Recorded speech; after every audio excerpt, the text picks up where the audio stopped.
Hey everybody, we're live on Alex on Autos, and shortly we'll be live on Redline here when Sophie clicks the button. Oh no, I It's, clicked it already. It's just loading. there we go. Sophie is almost live. Okay, there we go. Anybody who has started to watch, we are donating all the proceeds, all the super chats, everything, and All right. matching 100% to Feeding America. So take it away, Sophian. Yeah. Yeah. So we are now live on the Redline channel, and Matt, if you don't have that link, let me send that to you here. But yeah, so last week we were live with just Alex, or we started this live with Alex, and then we added Roman, and now we've got a new guest. We've got Matt Moran Motoring with us as well from Pittsburgh. Yeah. So guys. we've been slowly adding more people, and it's great to see everybody. Even though I saw you guys last week, but it's nice to actually be able to interact with you all again pretty much weekly. I guess there are a couple of topics I definitely wanted to start with, but the first question I had is, how is everybody doing after another week? And so I guess we'll start with you, Alex. How's it been for you all since like a week? Oh, okay. Well, let's see here. The week started out okay. I have collected somehow more cars than my brain can really handle because I now have 4 cars in the driveway plus my own cars, and so I'm running out of driveway. And I couldn't say no to any of them because I'm wondering when they might happen again. My hair grew a little bit longer. It's time for another Floby trim. And yeah, I definitely need a haircut. That's what I need really badly. And I ended the week by buying a mini dump truck. Okay, speaking of which, Roman is with Tommy in the car, and they're driving what looks like a Mini. But Tommy, tell us about this new car that you said you just bought. Yeah, I bought this like an hour ago. Oh my God. I have 2 soft spots, old Mercedes and newer Minis. And this is my new, to me, 2010 Cooper S, so I'm stoked. Well, Matt certainly knows all about. Hold on, tell them more about it. So first of all, it's not just a Cooper S; it's also a JCW, right? Yeah, it's got the John Cooper Works package on it, and Matt owned one of these actually, and had quite the experience with it. So I'm ready to just like start dumping my wallet into this thing. Wait, hold on. This car has over 100,000 miles on it. So wow! We figured all the issues have probably been gone through. We're hoping that. Sure. Dumping your wallet into it, you will. Yeah. Well, we're definitely excited to see the content you guys create with this car. Speaking of which, if you guys have any questions, we are monitoring the comments here, and we'll try our best to answer any of your questions. So this is your opportunity because you've got literally 4 of us from the AVA groups here catching up, and we can answer any questions you guys have. Let me show you the coolest part of the car, right? It's right here. It's got red. It's red. Look at that. Nice. How many horsepower does that add? So I don't yeah, it was 172 from the factory, and then it adds like another 20 or so. So it's high 190s. And then how much does the red add? Does the red add 2 extra horsepower or? Yes. Oh, for sure, it does. Yeah. Let me show you the coolest part, guys. Tommy, look at this, guys. John Cooper Works. It's a certificate with Mike Cooper. See, Mike Cooper has actually signed it saying that this is the official John Cooper Works tuning kit for the Mini Cooper S. And that's why we bought it, because look, we've got like documentation. Anyway, so I paid $6,000 for this car. Everything works on it. So I'm wondering how much I'll put into it in a year that I own it. What are you betting? What do you think at home it'll cost me over a year? What do you think? I mean, really, you should have just got like the CarMax unlimited warranty or whatever that everyone else gets, because that's I think the main thing with those you got to worry about is just making sure that you're in good cardio shape to walk your way home. Because for me, it was just like stranding me. Like it just would overheat because you have the plastic thermostat on those that breaks and it's like really brittle, and like the water pump failed. So it's just like a bunch of stuff that just left me stranded. It was not fun. I'm glad that I have very boring cars. See, I've never had a car that's left me stranded, but I couldn't imagine how angry I would be on the side of a road stranded. It really sucks. Waiting for a tow truck is not fun. Ow. But Matt, since we haven't had you join us yet, how's the quarantine been for you? Since I guess none of us have really spoken to you virtually for almost a month now. Yeah. How are things in Pittsburgh? It's, mostly the same for me, aside from not doing the trips. Like, I mean, getting lots of press cars like you guys are. So it's like, I'm just as busy. Like, I'm actually jealous of everyone who's like, oh, I'm so bored, I have nothing to do. I'm like, I wish I had like this, like, month-long vacation. For me, it's like, I've never been busier. So I'm like, Yeah.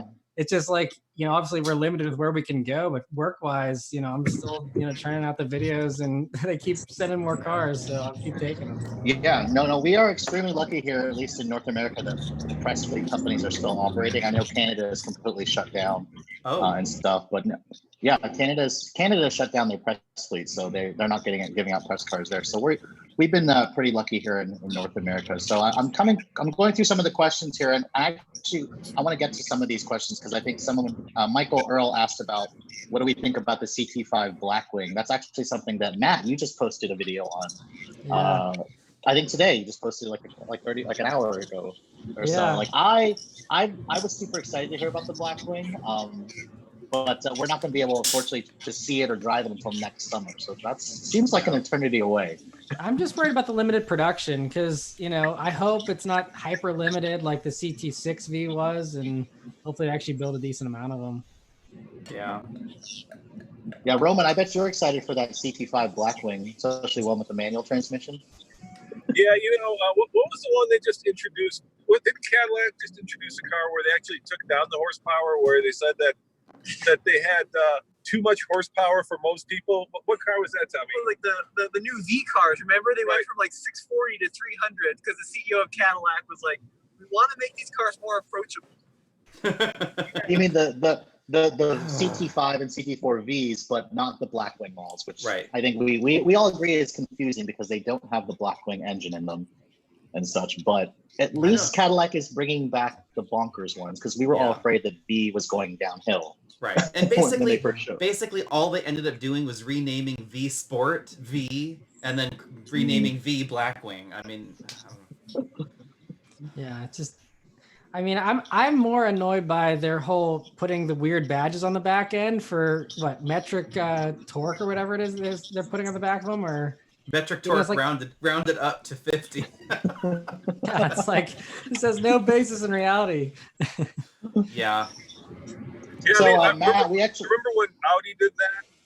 I remember when Audi announced that, and I was like, dope slap, and then Cadillac jumped on the bandwagon, and I was like, really, guys, really? Why? Yeah. Nobody knows what those numbers mean. It's crazy. Is it in Newton meters or is it even in pounds per square foot? You know which of those two it is?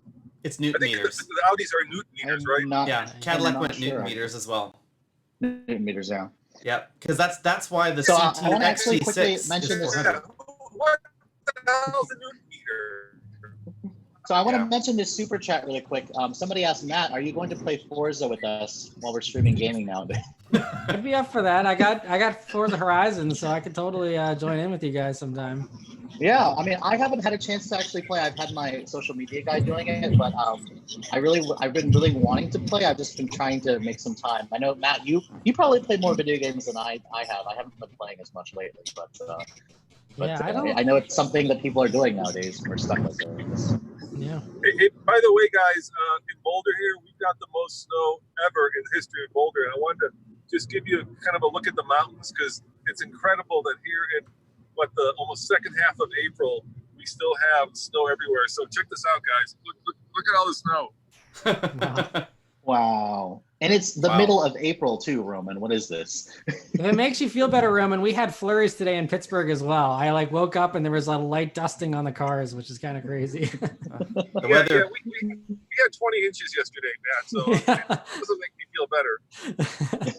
Yeah, I mean, out here in California, it's been brutal. I mean, it was 65, breezy today. I mean, I don't know what I was going to do. I mean... See, here on the East Coast, I've just been dealing with all the pollen, and every time I go out, I'll just start sneezing, and then people look at me like I have coronavirus. So you can't cough in public anymore. No. Like every time I go to the grocery store or something, I've got my little mask on now, and I'll start sneezing, of course, and then people look at me like, "Oh no, like get away from me." Right. I was like, "This is the world we live in now." So I'm getting a lot of questions about the new Nissan Rogue. What do you all think about Nissan's new Rogue? It looks pretty snazzy inside. Yeah, it looks nice. It's a little Yeah, so, too I mean- like Hyundai Jeepish in the front to me, but you know, it looks good. The exterior just looks like the old Rogue with Hyundai's divorced headlamp look to me. Right. Yeah. But Yeah, I like the the interior. front end, I'm still. I mean, the photos that they leaked were. I mean, I think they're real, but they're also not really high quality. So trying to blow them up and see them is a little bit challenging. But I do agree that the interior is way nice. I mean, we all know that Nissan and Infiniti, they really need to do something. They need some really good products, and they need them fast. Otherwise, It looks like it's otherwise, a gonna lot of have, people are questioning. looks like it's going to have the nicest instrument cluster in the segment. That big LCD that they're showing off. Yeah. Yeah, Yeah, I mean, but the it'd be big like kinda like question the Ford is the Escape. powertrain. Yes. I feel like they're going after the Ford Escape, even with like the back hatch. Like it has Rogue spelled out just like the Escape. It's almost like identical to me. It's kind of funny. I'm going to go out on a limb and say 2.5 liter naturally aspirated with a CVT. Yep. Yes, that lovely No surprise. Jatco CVT that everybody just loves to hate on for Nissan. Yep. Yeah. But I don't know. We'll have to. Sorry, go ahead, Roman. Why do they keep doubling down on the CVT? At this point, the fuel economy is, a silly rationale when gas is $1 a gallon. Cafe. Doesn't matter what the price of gas is. It matters what the corporate average fuel economy standard is. And it's probably just cheap. They already have the CVT. They just kind of did this newer one a couple of years ago. They're probably just trying to maximize profits, especially the way they're, bleeding money. I mean, you look Right, at and you also look at they Toyota own and Honda. Jatco, right? Yes, they actually own more of Jatco than Toyota owns of Aisin. But the big reason is everybody's going in on CVT. I mean, it's like even Toyota's CVT'd everything under the RAV4 size, and they're all CVTs. Hold up there, Alex. So name the German car that has a CVT. When you said everybody's going CVT, name one German car. In the mainstream. A German car that has a CVT. Volkswagen's pretty mainstream there, dude. I would argue that it's only a matter of time till Volkswagen ends up with a CVT. Because they don't. Audi had a CVT, right? They had one for a while. And Volvo had one for a bit. And they ran fast and far. Hey, by the way, we're getting to our offices, so we didn't mean to cause bad reception. So we're just gonna walk into our offices, and we'll be. And if you want, I'll show you the car from the outside if you guys are curious. No, it's boring. It's really boring. You don't want to see it. I've got a lot of plans for it, but don't show it to him now. It's really boring. Okay, Tommy doesn't want me to show it, so I will hide the car. Don't look over my shoulder as I leave to go into the office here, okay? Yeah. It looks like a little Don't be shy, Tommy. I'm sure it's a cute little mini that you're gonna love autocrossing. Yeah. Let me just be clear about this. Tommy and I are the only two that are going into the office. Everybody else from the team is working virtually. Yes. We are here because we work together and live together. So we're not social distancing, but that's because we're family. I just want to put that out there before all you people start saying, why are we going to the office? Yada, yada, yada. You guys get a free pass, Roman. It's okay.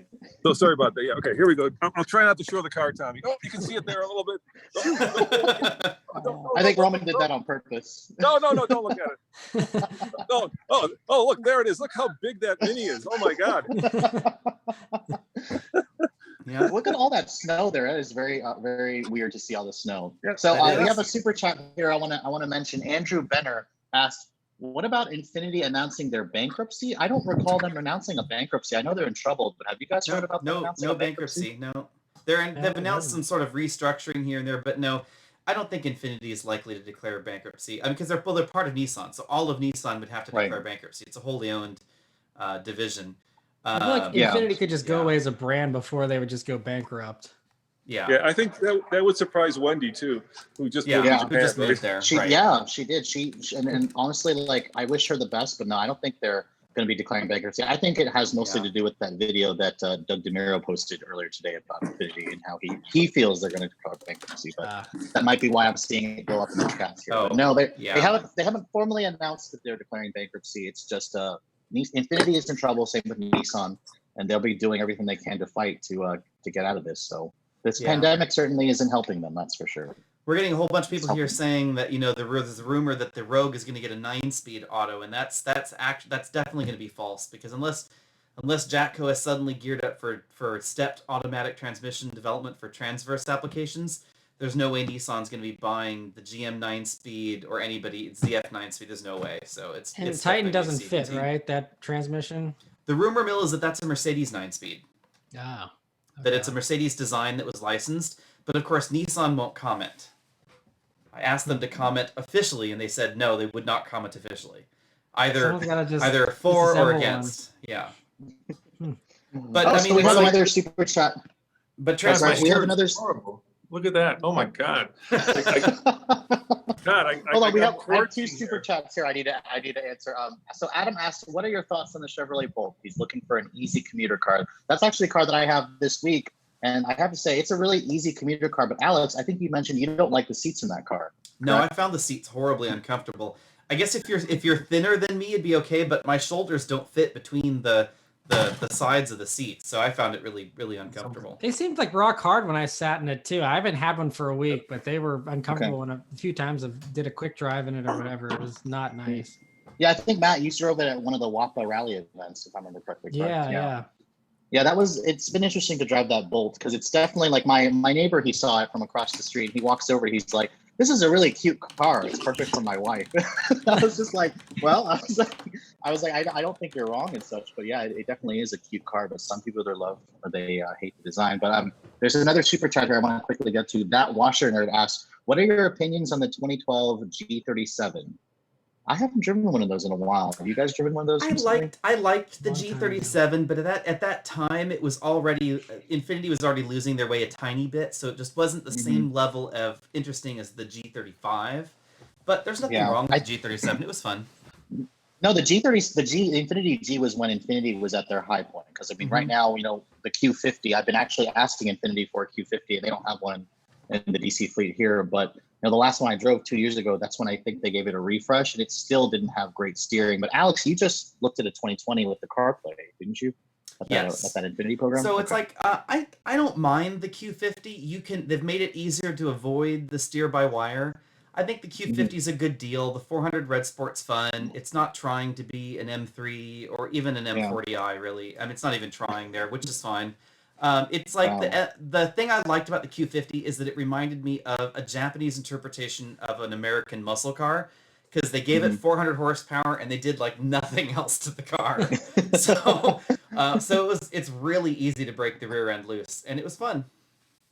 It's cheap. All right, so I'm having like a lot of super chat questions here coming in, so I'm sorry if I'm interrupting you guys. But Andrew Benner asked, "What is all of our favorite cars of 2020 so far?" So I guess we'll start with Roman. What's your favorite car of 2020 that you've driven so far? Tommy says a Venue. I'm like, no, the Corvette, dude. I would have to say, Roman, I would agree with you. How about you, Matt? Yeah, Corvette I think is the best. GT500 is also probably neck and neck, but I think Corvette, just for the money, is the cooler car. I haven't driven it, so I can't say. Yeah, say Alex and I are in that boat. What about you, Alex? What's your favorite car of 2020 so far you've driven? Oh. GLS. Just the 2020 model year. GLS. Favorite one I drove this year so far, probably the GLS 63. I mean, it is absolutely insane that you can make a living room do the things it can do. Okay. For me, I would probably have to say, since I haven't driven the GT500, I was really impressed with that car. For sure. Now we've got another super chat question here. Mario031976. What do you recommend for a budget of $50,000 but want a manual transmission? What cars are available with a manual that's that expensive? I would say like Corvette, Camaro, Mustang, Challenger. Okay, so all the muscle cars. A 2010 Mini. Yeah. You can basically save $40,000 in this gap. You get that, right? I mean, you're really limited because there really aren't very many European luxury cars that are going to give you a manual.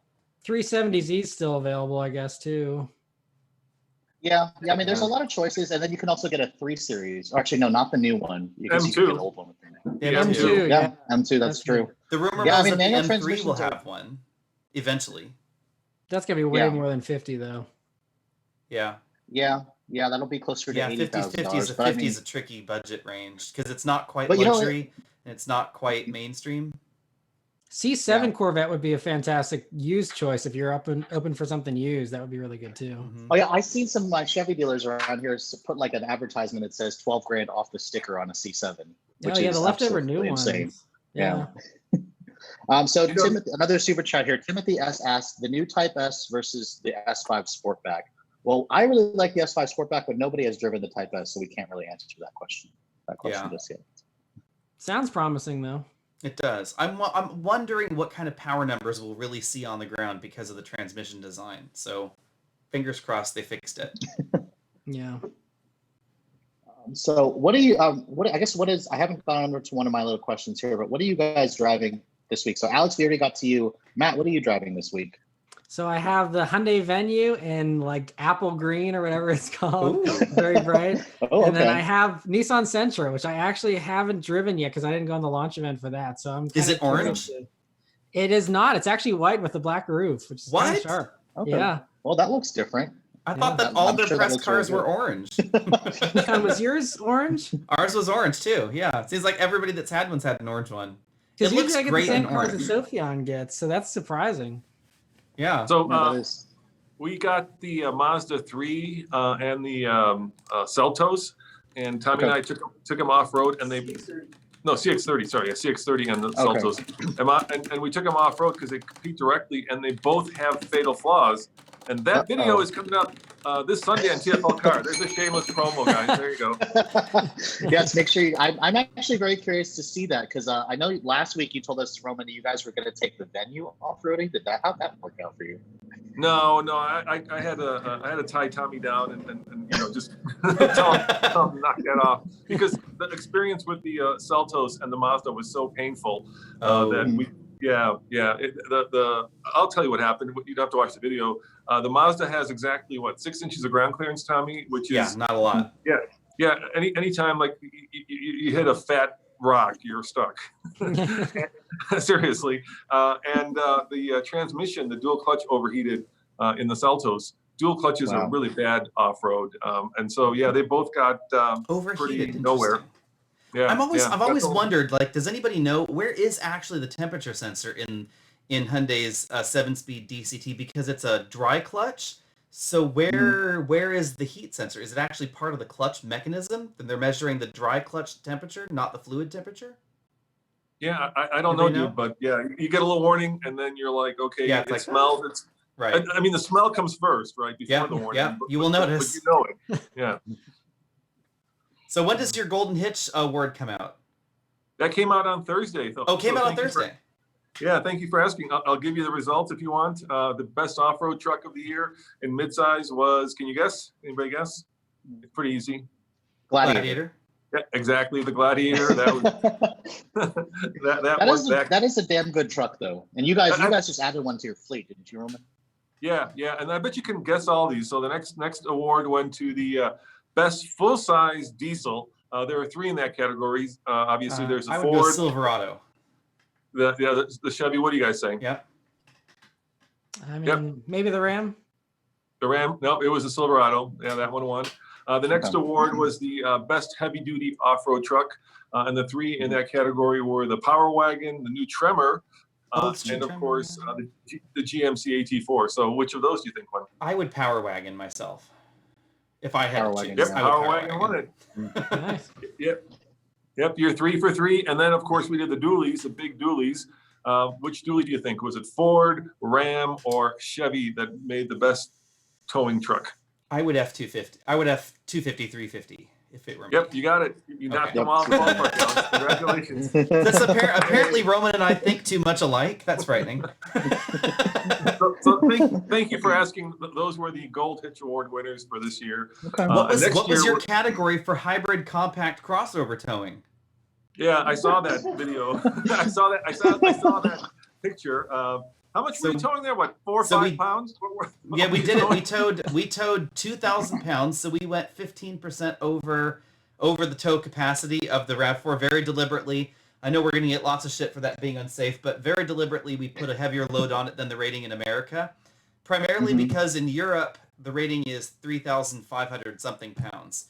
So mainly has to do with tongue weight allowances, and in California we're limited to a relatively slow tow speed, so relatively that's a lot safer than doing that at 85 miles an hour in Texas.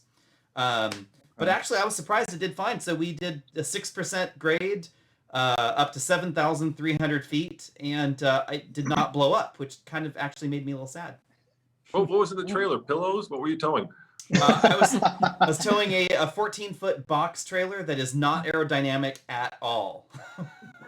All right, And so we have quick concrete question. We have bags in another. the back. We have another super chat question here.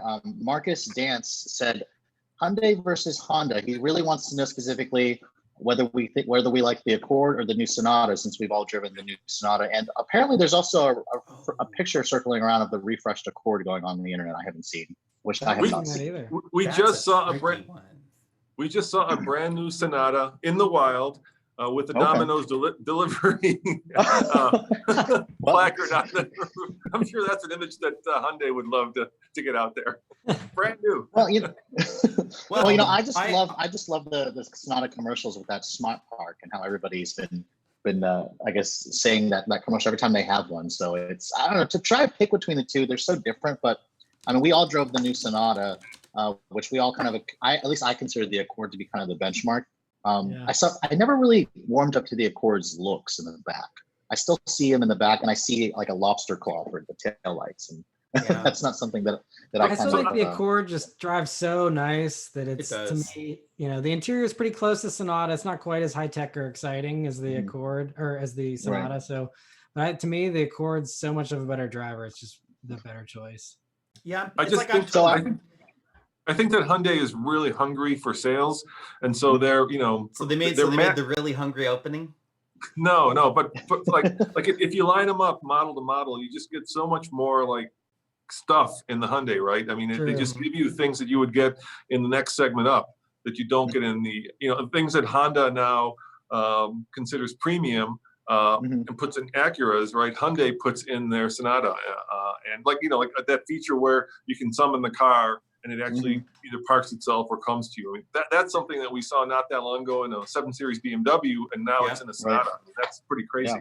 Yeah. I would say that neither is the best looking in the segment. I don't like the front or the back of the Accord. I like the interior though, and like the Sonata, I like the rear, but the front I'm still trying to figure out. The hybrid looks the best of the styling because the grille is more demure. But wow, that is a big grille. Big and hungry. So moving on, Corwin here, another super chat question asked us, we all travel a lot for these programs, which we haven't, I guess, for last month. What is our favorite driving road? Do you guys have a driving road in mind that you remember and would love to go back to? I think Angela's Crest has got to be one of the best ones for me. I like the Smoky Mountains or my own backyard. Roman, what about you?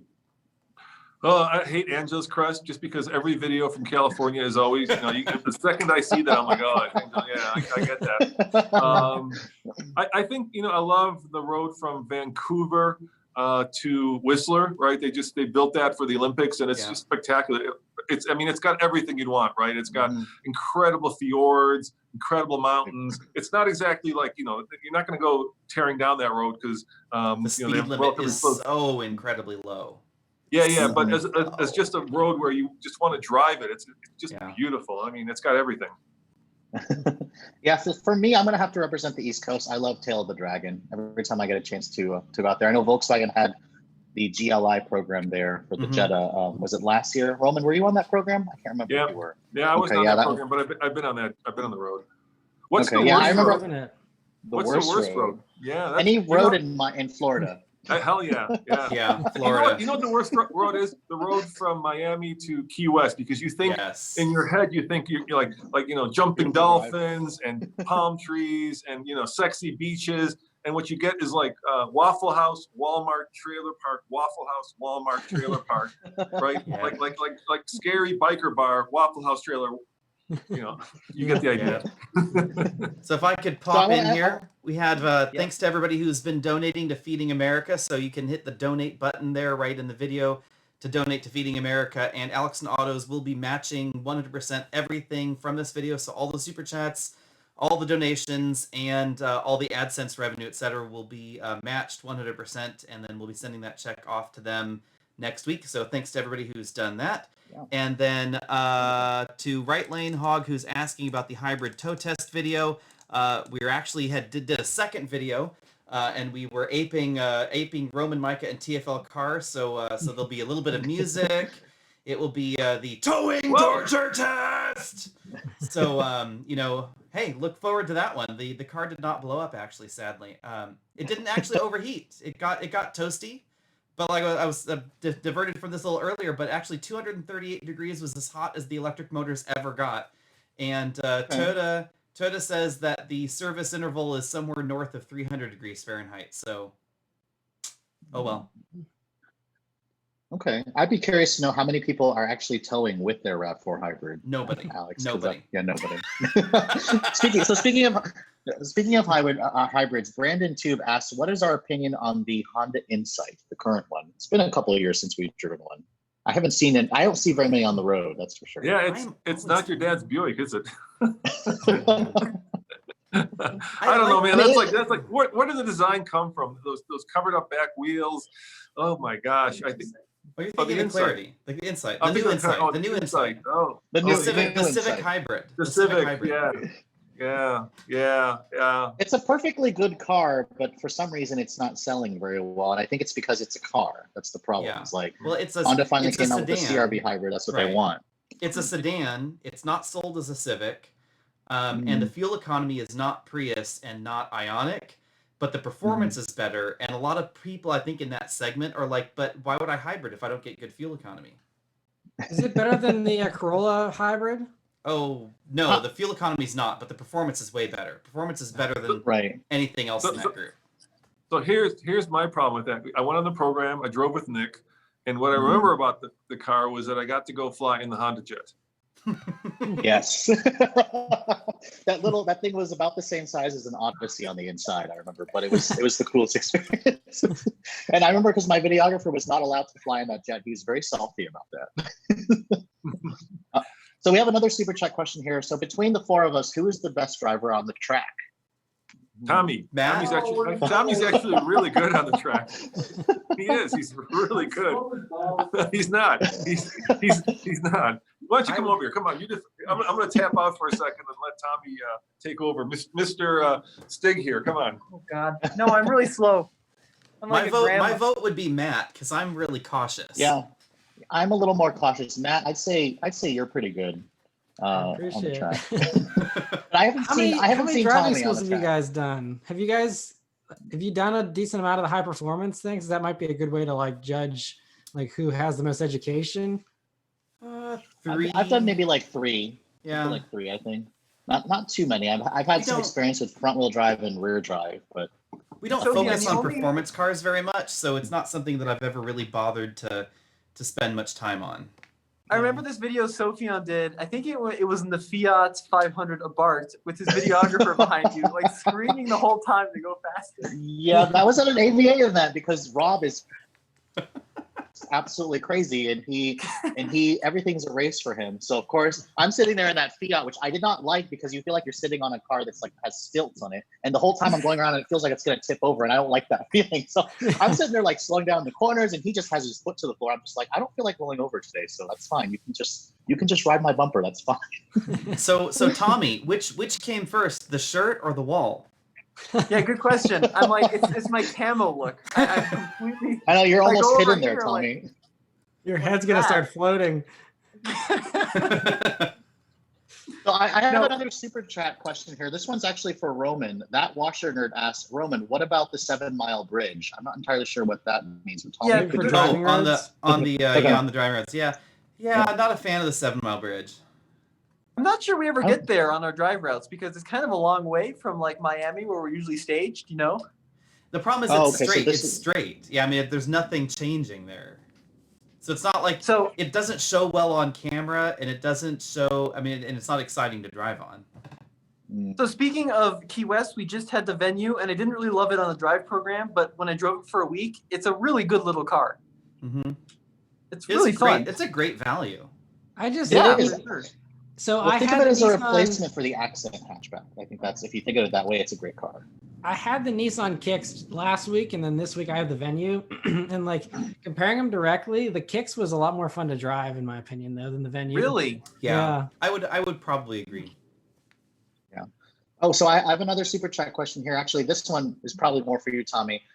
Daniel Driver says, "Hey guys, I daily drive a 2010 Accord V6. It's great. It's great. I'd like to get something a little more fun for my second car. Any suggestions? Budget is 5,000. Mini. Ooh. Miata. The answer is always Miata. The answer is always Miata, right? No, I disagree. So yeah, I really wanted. So before I bought this Mini, I was looking at Miatas too. Two things. They're really small. So like for $5,000, you're looking at an NA or an NB. And even though I'm like skinny as a twig, I don't really fit in either of those. You're too tall. The height. Yeah, and the second thing is at altitude, they just don't go anywhere when you floor them. Yeah, they're just so pokey. Saturn Sky. I've Saturn Sky Redline. Those are actually pretty fun. Are they that cheap now? You can get them kind of cheap if you hunt well. It may be maybe slightly rougher than an older Miata, but remember it would be a newer car. I always thought those were so underrated. Yeah. The C30 Volvos are pretty good too. The C30s are pretty fun. That's true. I think the problem with the Sky Redline was the interior. Like it kind of had this sort of almost edgy mini Cadillac look, and if they had just made it nicer and made it a discount Cadillac XLR, it could have been epic. Mm-hmm. Yeah. But why the Sky over the Solstice? Like why? Because the Solstice was so ugly. Oh my God, it was ugly. I would have to agree. The Sky is the better looking car. For me, if I was going to spend $5,000, if I couldn't get a Miata, I would probably look at one of the high revving Hondas. The Solstice, I've always loved. Someone started beating that Solstice with an ugly stick, and they just did not stop. Alex is just savage here, but that's okay because I actually do agree with you. I think the Solstice is good. It's just not a fan. That was I think one of the ugliest things I have seen in a while. I didn't mind the styling of the Solstice. I just hated the fact that it had like a cobalt interior. That was like horrible. That wasn't great either. The other one that might be pretty cheap now are the Genesis Coupes. Those are pretty good too. That's true. Mm-hmm. And they're rear drive. Rear drive and lovely, especially with the V6. I would bet they might be more expensive than a Sky. I think you're right. And the Sky is cheap to work on, and actually, GM, gets a lot of shit for a lot of things, but they're actually pretty reliable overall. Didn't they do a Redline, Sophian? That's what I'm saying. Yeah, the Redline. Yeah. They did with the turbocharged. Well, I think it had a supercharged engine at first, and they switched it to a turbocharged engine. Yeah. But so I want to switch gears here a little bit, guys. Have you all heard about the Ford Tesla rivaling charging network and the name what it's called? It's called Fastor Charge. FASTOR, and that is not a typo. Yeah. Yeah. All right.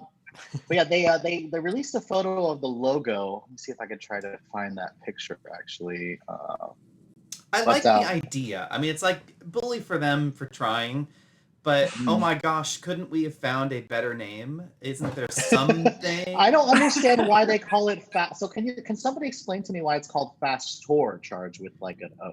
Because it's supposed to be a play on faster charge, but they probably couldn't copyright that. So. Okay. Is it?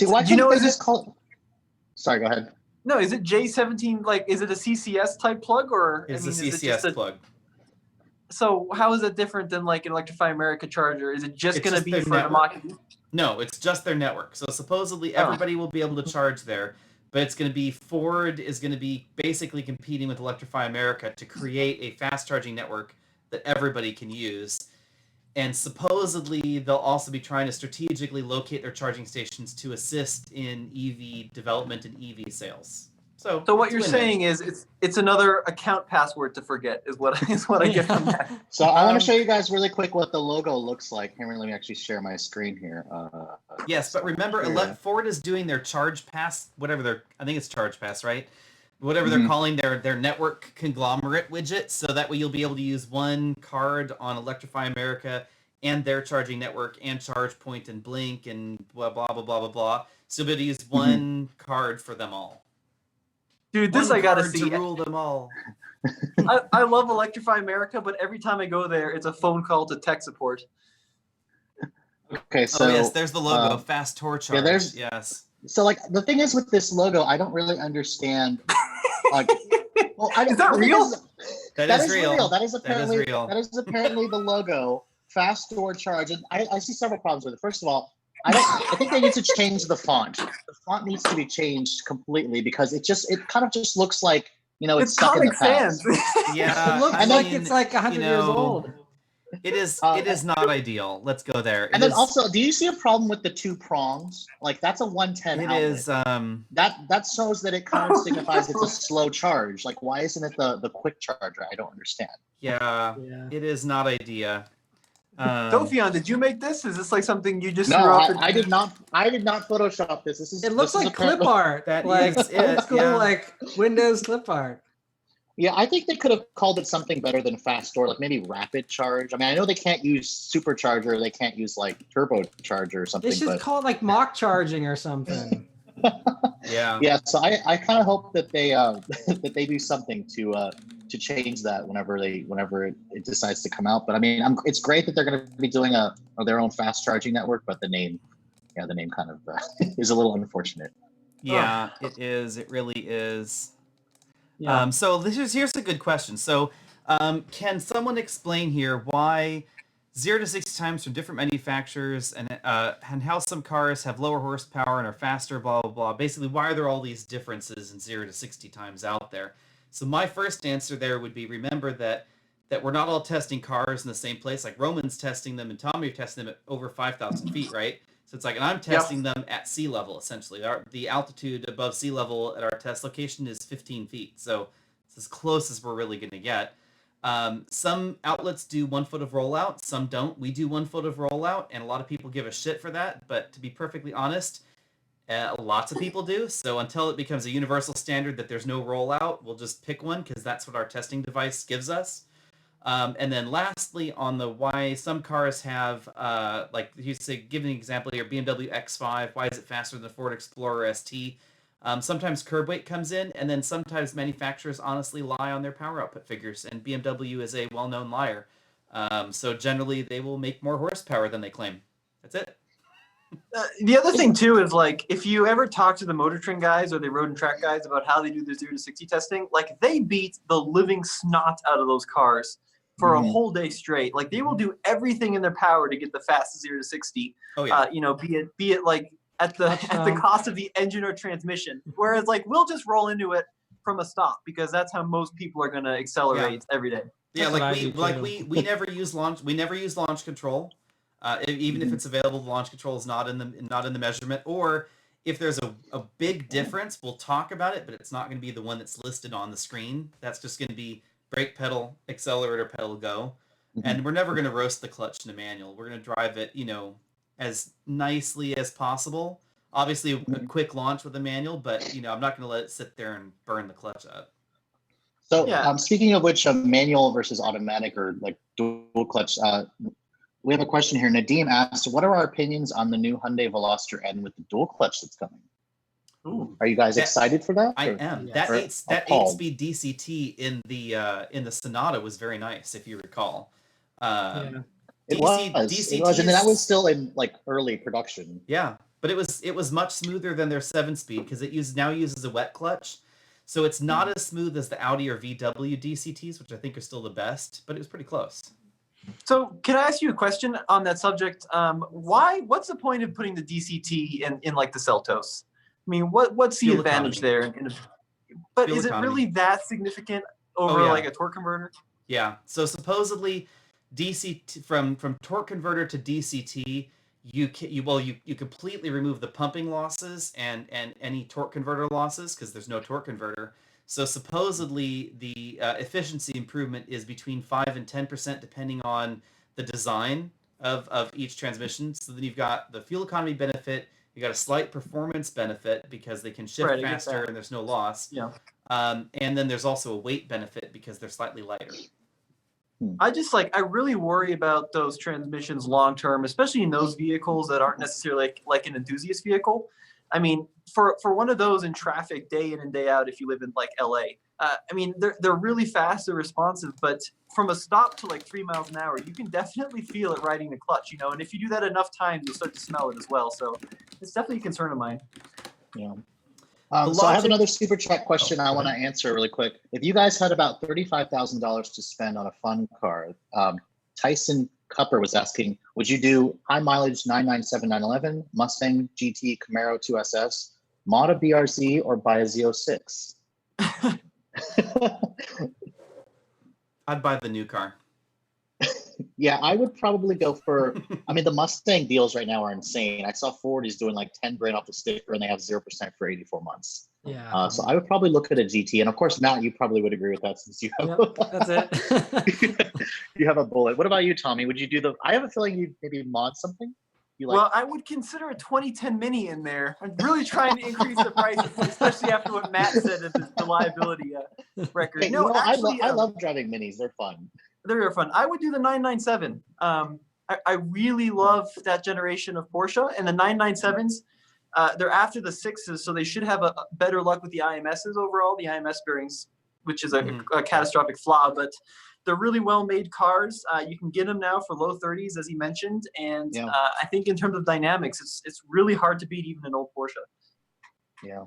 Yeah. Plus, it's also a Porsche. By then, you're looking at the badge as well. So. But it's going to be old, and it's going to have the engine in the wrong place. And you have electronic gremlins, because like those old German cars, it's like hit or miss with the electronics. I mean, and let's the be other honest, thing too is, you know, having a really severe rear weight bias is fine if it's new enough that the electronic nannies will save your butt. But if you don't have all the electronic nannies, I really would not want that much weight in the back. yeah, but 05, 06, I think 06 was the first year of the 997. Okay. Yeah. Yeah, they're okay. And the other thing too is depreciation, right? I mean, that car is almost completely depreciated at this point in 997. So if you buy it, you can drive it, and you're not, in my opinion, unless something catastrophic goes wrong, which it might to your credit, you're not going to lose all that much on it. Yeah. That's true. See, I love watching Porsche Cup races because like Mazda Miata Cup races are boring as heck because all the Miatas are all exactly the same, and they're all bunched up tight, and they're all cutting the corner perfectly every time. And really, it comes down to how quickly can you shift and how smooth are you on the steering. But on Porsche Cup races, cars go spinning off into the dirt for no apparent reason. Like, they're just tootling along, all of a sudden one's spinning, and you're like, why is it spinning? It's the only race like that. Yeah, I agree.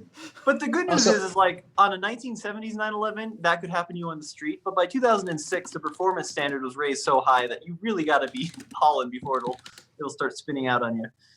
Yeah. So, building on the sports car questions here, Daniel Shrell, another super chat question: Would you guys buy a super premium or a base C8 Corvette? And I guess only Matt and Tommy can answer that question since Alex and I haven't driven the Corvette yet.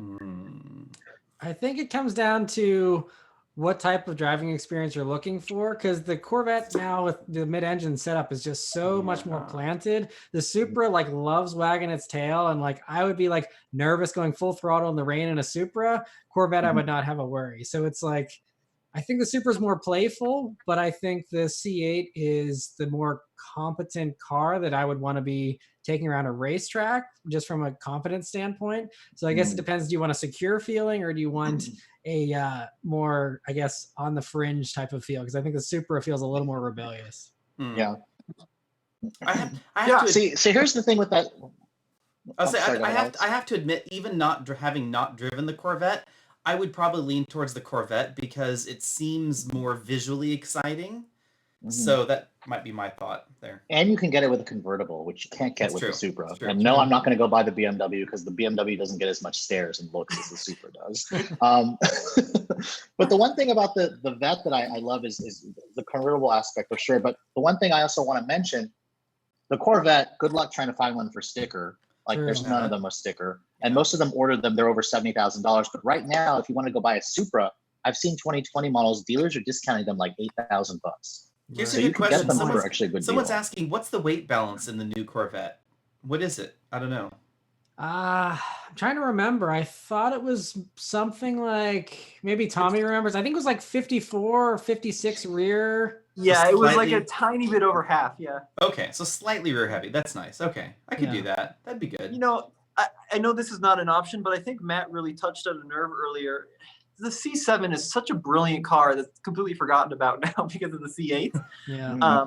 And I don't know if you can still find any new ones on the lot. If you look on Auto Trade or something, there might be a couple out there. But heck, a low mileage C7 is such a crazy good value now. That's true. Yeah. And you still get a manual, which you can't get with either the Supra or the Corvette. Yeah, for sure. I'm getting a bunch of questions about why there is a sink behind me. This is A little baby This is- sink too. this is the guest cottage thing. So we have a very small house. So there's only one bedroom in the house. So if anybody stays, they're staying in here. And we thought it would be nice if they had a sink. I don't know. We could drink Why water not? at night. I don't know. I've stayed in that Brush their little teeth. cottage, So- and it's super cute. Like Yeah, it's so- nice because you have to go outside to go to the full bathroom, and if you You don't do. feel like doing You have to that, go- you can just use the go sink right there. Whoa, hey, we didn't need to know that. I don't know what you're doing in that sink, but it is a little high off the ground, so a ladder might need to have been involved. But Hopefully you didn't still have know some Clorox wipes there, Alex. gonna need to disinfect around here. But yeah, I mean the sink is open. So hey, Tommy, if you ever find yourself out here, Matt, you can always stay in the guest cottage. It's here. Thanks, But this buddy. is- Really appreciate it. The other this is also the home office. So if I turn you can see the door there, and you can see the Banco monitors, etc. So it's it doubles as the home office when I'm actually working from home and not. See, I don't know whose sheltering in background is place. cooler, Alex's or Tommy's, because Tommy's his shirt pretty much matches the Yeah, mine's background, which is pretty camouflage. cool, Yeah. It's completely camouflage. We could turn this way, and you could see out the window. Well, I mean, you can't see out the window. There's forest out there. Wow, that's cool, Alex. That's really cool. All right, so another super chat question from Kevin Buck. Would you guys rather buy a new GTI with a stick or a Veloster N with the non-performance package? So the cheaper one. Oh. I feel like the Veloster N, even with the performance package, is the same price as a manual GTI at this point. So I would but either way, I think to me, the Veloster N is more exciting. I would Veloster N as well. It is definitely more Yeah. fun. The exhaust, I can't ignore the exhaust and that thing. Even though the interior is cheap, it's not as nice, but it is a cheaper car overall versus the GTI. So I would definitely Veloster N. And they're getting cheap. Like I was on Auto Trader the other day, and you can get a Veloster N even with the performance package for like under 25 grand in my area with only 5,000 miles or something. Oh wow! I would Wow. definitely Veloster then. Yeah. Yeah, I think really wish that I really hope they put that engine in something else. Like it would be a hoot and a half to have that in a Forte. Kona N, or how about a Kona N? Which I hear is coming. The Kona N is coming.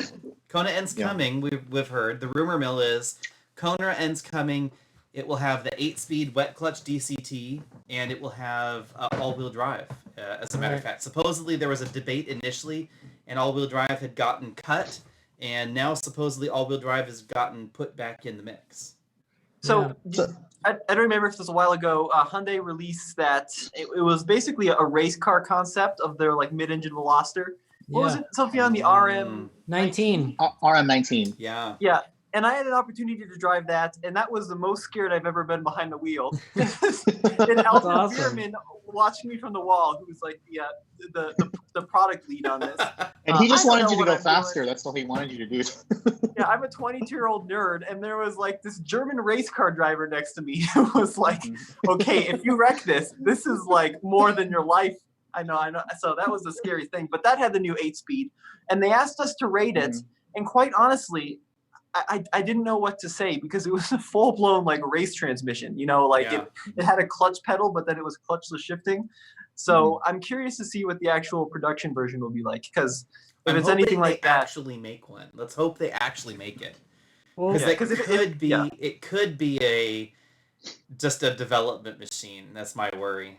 Well, supposedly the more recent rumors that I saw were saying that they are going forward with it because there was a new one that was out on a flatbed or something that had a 2.3 liter motor. So it was like the 2 liter punched out, and then was going to have the hybrid boost to do 400 horsepower all total. And they said it was going to have the new 2.5.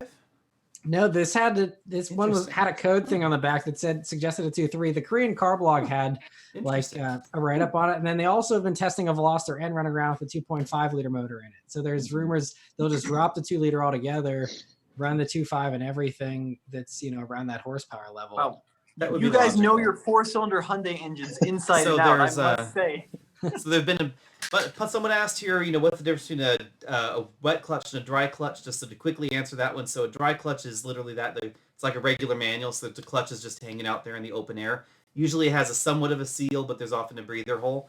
And a wet clutch, the clutch is part of the transmission case, so it's swimming in the same fluid that the rest of the gear elements are. So that's the difference. Interesting. Oh, so Tommy, you'll really appreciate this question. It's another super chat question. Yeah. Spencer Tony asked, "Hey everybody, how's it going? If you could bring back a car from the 1980s or 1990s, which one would you bring back?" That's a really great question. Woo! I think DeLorean. it's easy. I think RX-7 is DeLorean. the answer there. It's got to be the RX-7. Oh, what a car! Okay, Alex. Alex, what are you doing? What do you mean no RX-7? I wouldn't RX-7. I mean, Wankles are dead to me. Dude, a 1 liter screaming at 9,000 RPM is an experience that you'll never get over. What a cool concept.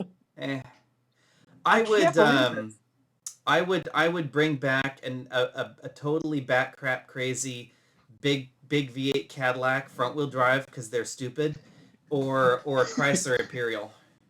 It's because Alex is from a different generation as us. That's why. Oh, burn.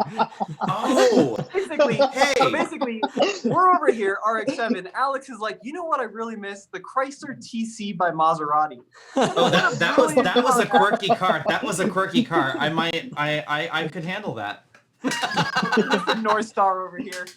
Whatever. I no pre-North Star. It has to be pre-North Star. It has to be when they had like a 7-liter front-wheel drive thing, because nobody should ever do that, and that should be brought back because it's hilarious.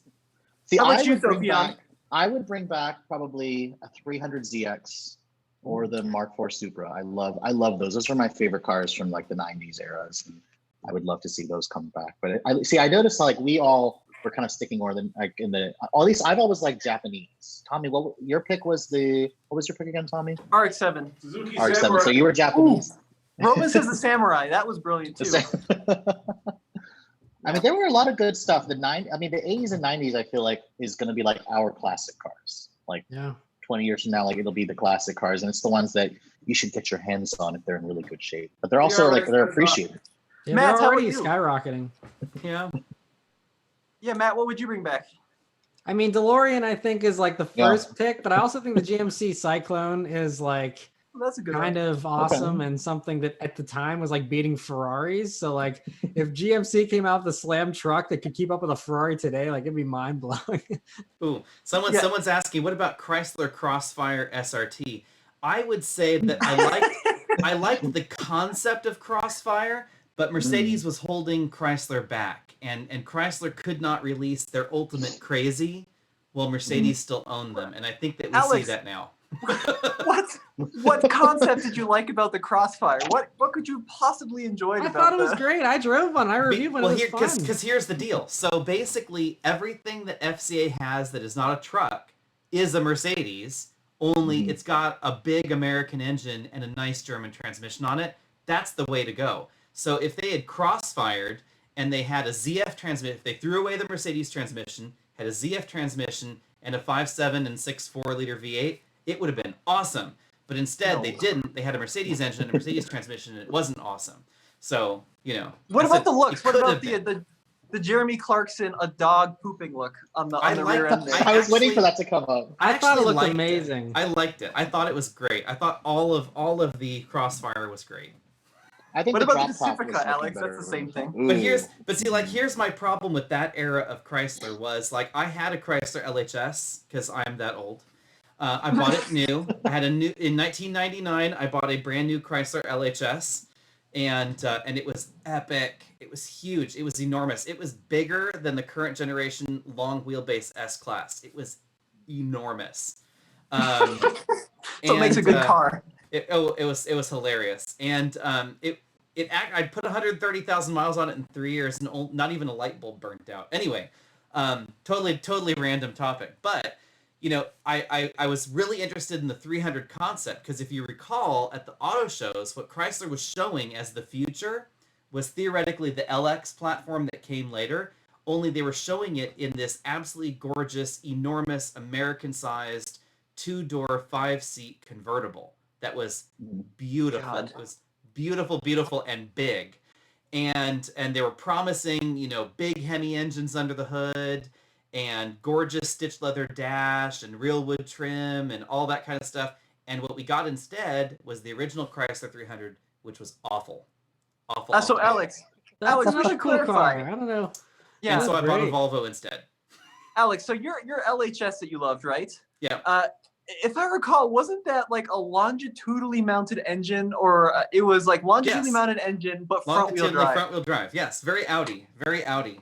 The rationale was that apparently the original LH platform was supposed to be front wheel drive, rear wheel drive, and all wheel drive. Oddly enough, very much like a Rover 75 in Britain, but the budget ran out when they converted the transmission to front. It was like one of their 4-speed designs, and they whittled and tweaked it away to make it a longitudinal front wheel drive thing. And apparently that sucked up all the budget because, Chrysler was the canary in the coal mine and they were always having financial problems. So all the budget was gone and they never did the V8. As Alex loved that car, the best cars are made when manufacturers whittle things away. That's the key to a good car. Is start with something brilliant and then whittle it all away. Yeah. Well, no. The reason that it was brilliant in a way was because as a car in that segment, it actually was really good. So like what is FCA now, had spent so much budget on their aluminum intensive architecture, so it was actually really light. So it was a competitive big American sedan at the time. So it was big inside, big outside, huge trunk. It actually drove relatively well because it was lightweight versus the GM and Ford competition. So it was significantly lighter, had wider tires on it and more power even in the front wheel drive only version. But the problem was it could have been that next level and the budget ran out. It's like if the LH had all-wheel drive, and they could have afforded to develop the new V8 engine that was supposed to go in it, because it was supposed to be like a 4-liter V8 kind of a thing, which they didn't have the money for, then it could have been great, but they ran out of money. So, Sophia, do you have any other questions? Yeah, I'm just kind of scanning through here. So there was actually a question here. The bad drivers of Orange County. I just had to read that question because I love this person's name. He or she asked, "Is it a good time to buy a new car, especially with all the deals? And would you guys do it?" I would say as long as you're comfortable with the coronavirus risk, which we can't mitigate, yes, lovely time to buy a new car. They're desperate. Yes, they are desperate, and you can also the financing 0% for 84 months, and you can defer your payments for 6 months. I mean, that's basically no payments till almost the end of the year. You got a free car till 2021. Yeah, so I say if you haven't lost your job and you actually need a new car, you were looking, do it. Go online and do it because the dealers are being forced right now to switch to actually selling cars online. That's something they've been resisting for years. So I say do it.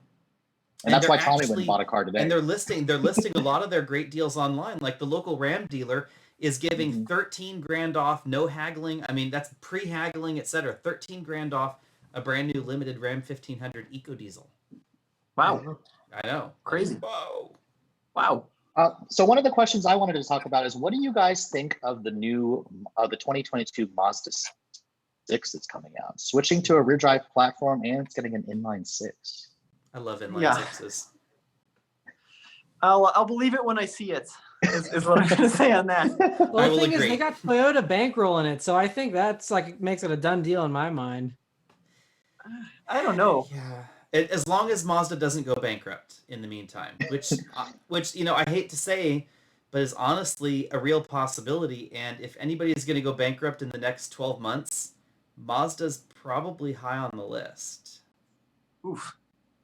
Really, Mazda, I not didn't realize they were Nissan? that bad off. Oh, not Nissan, no, because Nissan's a much bigger company. I mean, Nissan's 7 million a year car production, and Mazda's a few 100,000. I mean, it's going to be Mazda. I mean, I think if Mazda could pull off this rear drive, straight 6 Mazda 6, and they bring it to market before Acura actually brings us a rear drive sports sedan, it'll be interesting to see it on the market because we've been asking Acura for that for years, and they're saying it'll have around 350 horsepower. So these are specs that we've all been hoping that Acura would do for the next generation TLX, but we all know it's going to be a front drive platform. We all know that it's it's going to be based off of the Accord as well, but it will have its own unique powertrain. So I think if Mazda can pull it off, that's kind of the step that they need to go in to really be Mazda premium? Because right now they're in that weird white space for their Right. like, And mainstream. see, that's kind of my concern though, because Mazda says that they're not going to go luxury, so they're going to stay mainstream value. And so if the Mazda 6 goes rear-wheel drive, then it's clearly going to still compete with Camry and Accord, right? And sales right now are nowhere near even Altima. Actually, Altima is really good, actually, I have to say. So it's like they're nowhere near Fusion.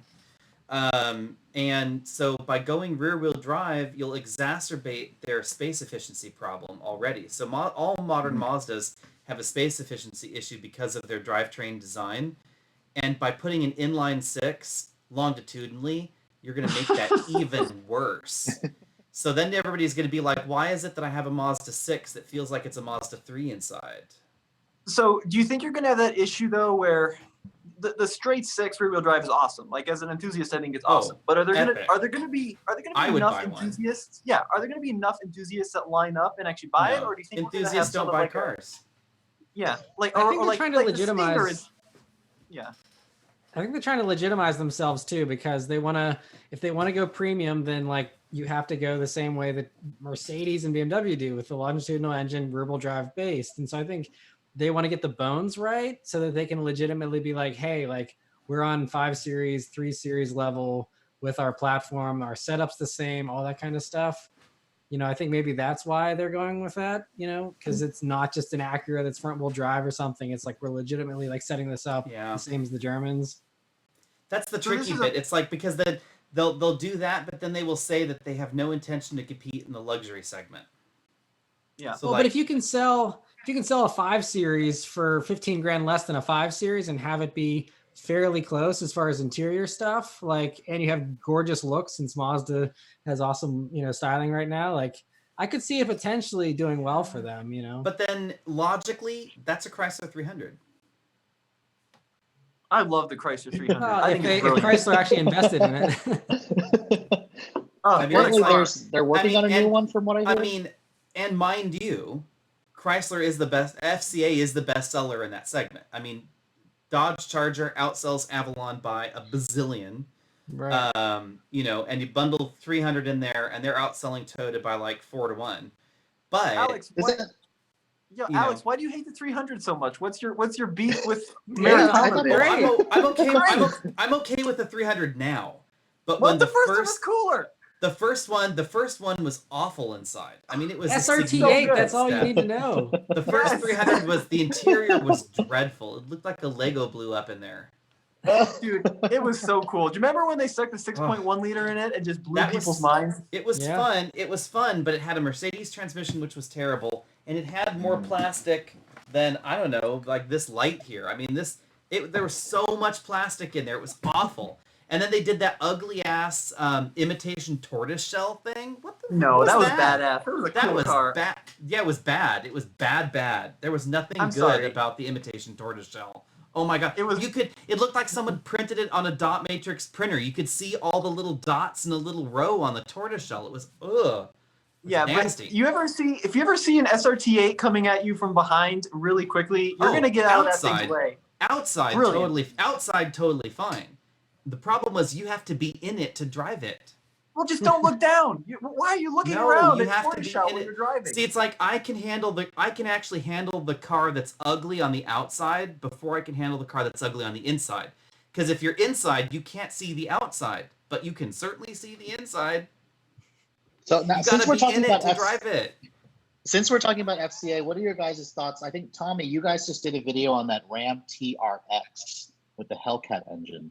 Yeah. I think Andre just did it because there was a spy photo. Some people were, I watched that video that you guys posted, and some people were definitely commenting that spy photo was fake. What do you guys think on that? So we got an anonymous viewer who sent it to us, and it was, I can answer that. Yeah, my dad got the email. Do you want to explain what that was? Yeah, so we got interior shots of the TRX, and the first thing we thought was that it was either fake or that it was like FCA doing it on purpose, right? And then we went back to the person, we don't know who it is, who sent it to us, and we said, you got to prove that this is real. And he actually, or she actually, sent us back a picture of, they're all numbered. So they actually sent us a picture of the number of that vehicle. We couldn't use it because it would get that person in trouble. So we felt that was a real vehicle and not a fake, doctored shot because of that. So I'm sure you could fake that too, but would you really go to the trouble then to actually send a picture of that Right. number? Yeah. Yeah. No, I mean, it looked legit to me, but I was just kind of like blown away with how low the top speed was on that thing. If it was a real instrument, because I think it only said it went up to 120, and I was expecting it to at least go to 160. Have you Tommy, how fast the Raptor can go? The Raptor is limited. It's got 140 mile an hour speedometer, but it's electronically limited to 105. Yeah. Okay. Yeah, and the old Raptor was actually limited to the first gen to 95 because I had that one and I took it to 95. Don't ask me where. So like maxed out the speedometer was like halfway up the actual speed range. Okay. Mm-hmm. All right. Yeah. So there you go. Yeah. So that's better. I can see all of you guys. So we felt it was real, and yeah, most people don't know. By the way, taking a Raptor to 95 miles an hour is terrifying. Believe me, it's not like taking a sports car. It gets crazy light. I mean, you feel like you're about to take off on a runway. It just anytime you hit even the smallest of bumps, the thing is just up in the air. All that air is going underneath it. It's not meant to be going that fast. I know people think it's a desert runner, but most desert runners don't do 140 on the desert, right? They're probably doing like 50, 60 miles an hour. And 50 miles an hour in the desert's really fast. I'll give you guys some breaking news that we haven't even shared yet with our viewers. Andre and I have a new podcast, and so do Tommy, called Talking Trucks and Talking Cars. Get it wherever your podcasts are sold. Anyway, we interviewed the chief engineer for Chevy Trucks. And actually the guy who is in charge of all of Chevy, this boss. And the quote that we got, and I'll only say the quote because it's really interesting, was the Raptor will once again be extinct. Interesting. So think about what that means for the new Silverado and what they're doing with it. So yeah, we've got TRX news. Hopefully and now making it look better. No, I have to say we had the RST and it solved all of my problems with the front end look. I was totally fine with it. The painted grille thing fixed it. You guys know that the magic of the Raptor is three things, right? It's wider, so it's wider than most trucks, so the look is better. It's got unique suspension, and that is of course now active suspension from Fox, and of course it has more power under the hood. And there's no competitor yet that has put all three of those together to compete with the Raptor. So Ram could be the first one, I guess. And of course, Ford has a ton of different frames that they stick under the F-150. So they're one of the only companies that will, it's got a whole wide variety of frames. It's not like all F-150s have the same one under there.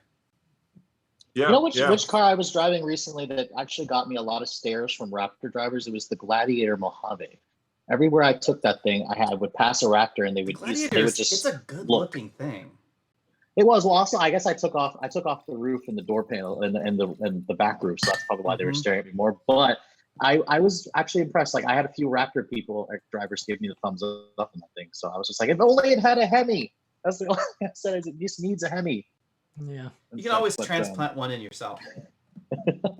Which people have already done that with the Wranglers. I actually have news on that front too. For the podcast, we interviewed the chief engineer of the Gladiator, and I made that exact comment to him. I said it needs. I know Jim Morrison actually. We talked to right, the head of Jeep. So this was Jim Morrison, the head of Jeep USA in North America, and I said, Jim, everybody wants a Hemi in that Gladiator, and he said, once again, I'll try to quote his. I don't want to misquote him, but he said, let's keep talking. And usually when they say let's keep talking, that means that they're internally working on that or thinking about it seriously. So it makes perfect sense to put a Hemi in there because right now the Pentastar is, Let's put it this way.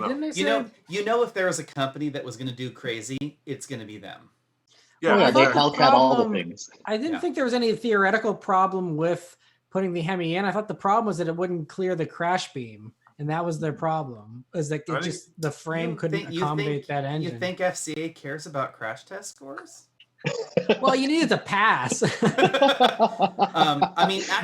To be perfectly honest, though, like bare minimum actual passing, like for sale, the bar is super low.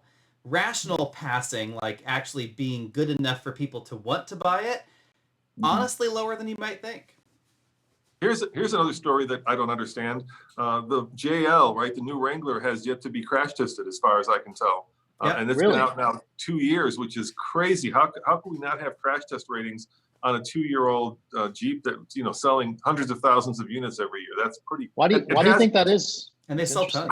Dude, I don't know, man. It's been crash tested in Europe, right? And it scored like 1 star. It did really poorly. Ooh, okay. And it hasn't been crash tested here in America. And that's a story that we need to follow up on, because it's weird. It's really weird. And I don't know enough about it to know like why it hasn't been done. But yeah. Well, they did crash test the Gladiator, right? Did they crash test the Gladiator? I don't think so. Well, I was actually watching, there's an old episode of Jay Leno's Garage where they did a side impact crash test in a Gladiator.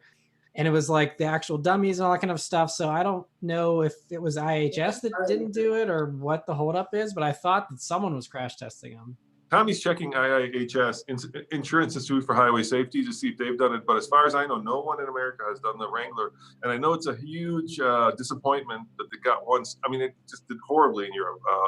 And you think that, I get the JK, that was kind of done 15 years ago, but by the JL, right, the newest one, they should have probably known that it was going to get crash tested and figured out what it needed and what it didn't need. But I mean, with removable doors and stuff, like I'm guessing it's going to be terrible as well. You can only be so good.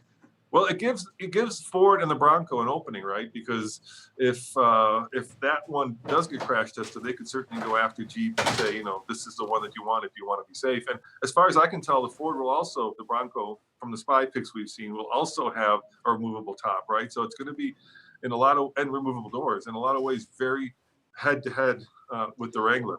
I just think the thing is, like, that buyer doesn't care about safety. Like, Wranglers have never been safe, and they still sell tons of them. And it's like one of the like worst cars to be in an accident in, and like still people love them. So like, I think to like Alex's point, he mentioned the same thing with like, people don't care about crash tests. That's why the Explorer still sells really well, even though that kind of did bad on its crash test and stuff like that. Like, a lot of people just don't care for whatever reason.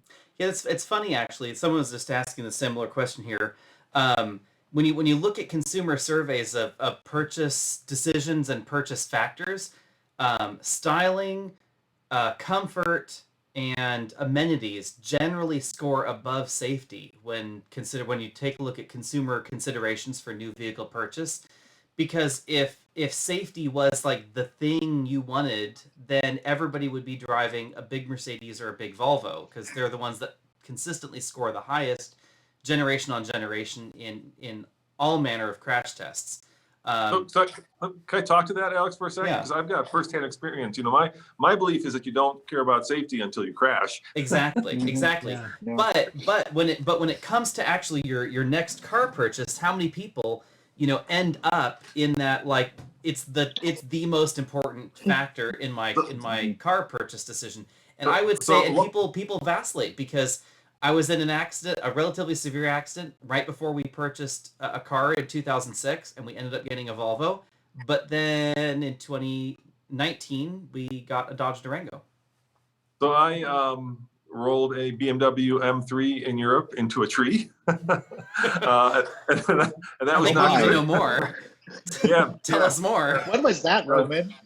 My wife and I were driving. We were in the Czech Republic. But we were expats, and what we would do is, at that time, actually, BMW would let you buy a car European delivery, and I had a 300ZX that actually shipped to America, so I could buy a BMW M3. I had the Z in America, and I shipped it back in Europe. I shipped it back to America so I could trade it in on the BMW. And at that time, BMW would let you title, insure, and drive the car in Europe for an entire year, right? So a year before you would leave an expat back to America, you'd buy that car, which is what I did. And we were driving to Europe, and that was the E36, right, Tommy? And the one that was actually detuned for America for some mysterious reason. And we were driving back, and it was raining, and the Czech Republic had these rutted out roads. And I was driving like 60 kilometers an hour, and I started to pass a Volvo. And when I came around the Volvo, the car just decided to go sideways. So now I'm passing, and I'm going sideways down the road. Now I'm a passenger, hit the embankment, and rolled into a tree. And like the worst day of my life. There's someday I'll tell that story, because there's a lot of like really bad stuff that happened after that.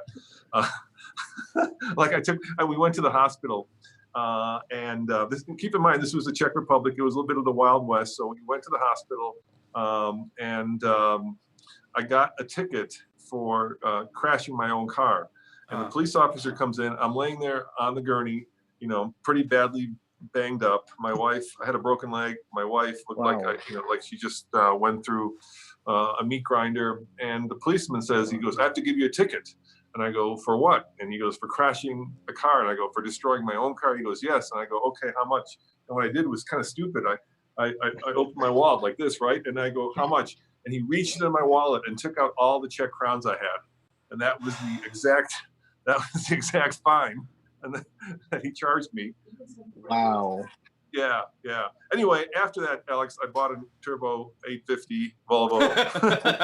Yeah. Volvo, the safest brand. So Yeah. I don't blame you for that. Because here's the thing, and Mercedes has to be included in this, but the only two companies out there, and this is no diss on Honda, who definitely scores well in their scores, and Subaru scores well in their crash tests, etc. But Mercedes and Volvo are the only two companies out there that design their vehicles to their own tests, and consistently, generation on generation on generation, when governments and other entities increase certain crash test standards, those are the only vehicles that, when crashed against the new standard, meet the standard with no alteration.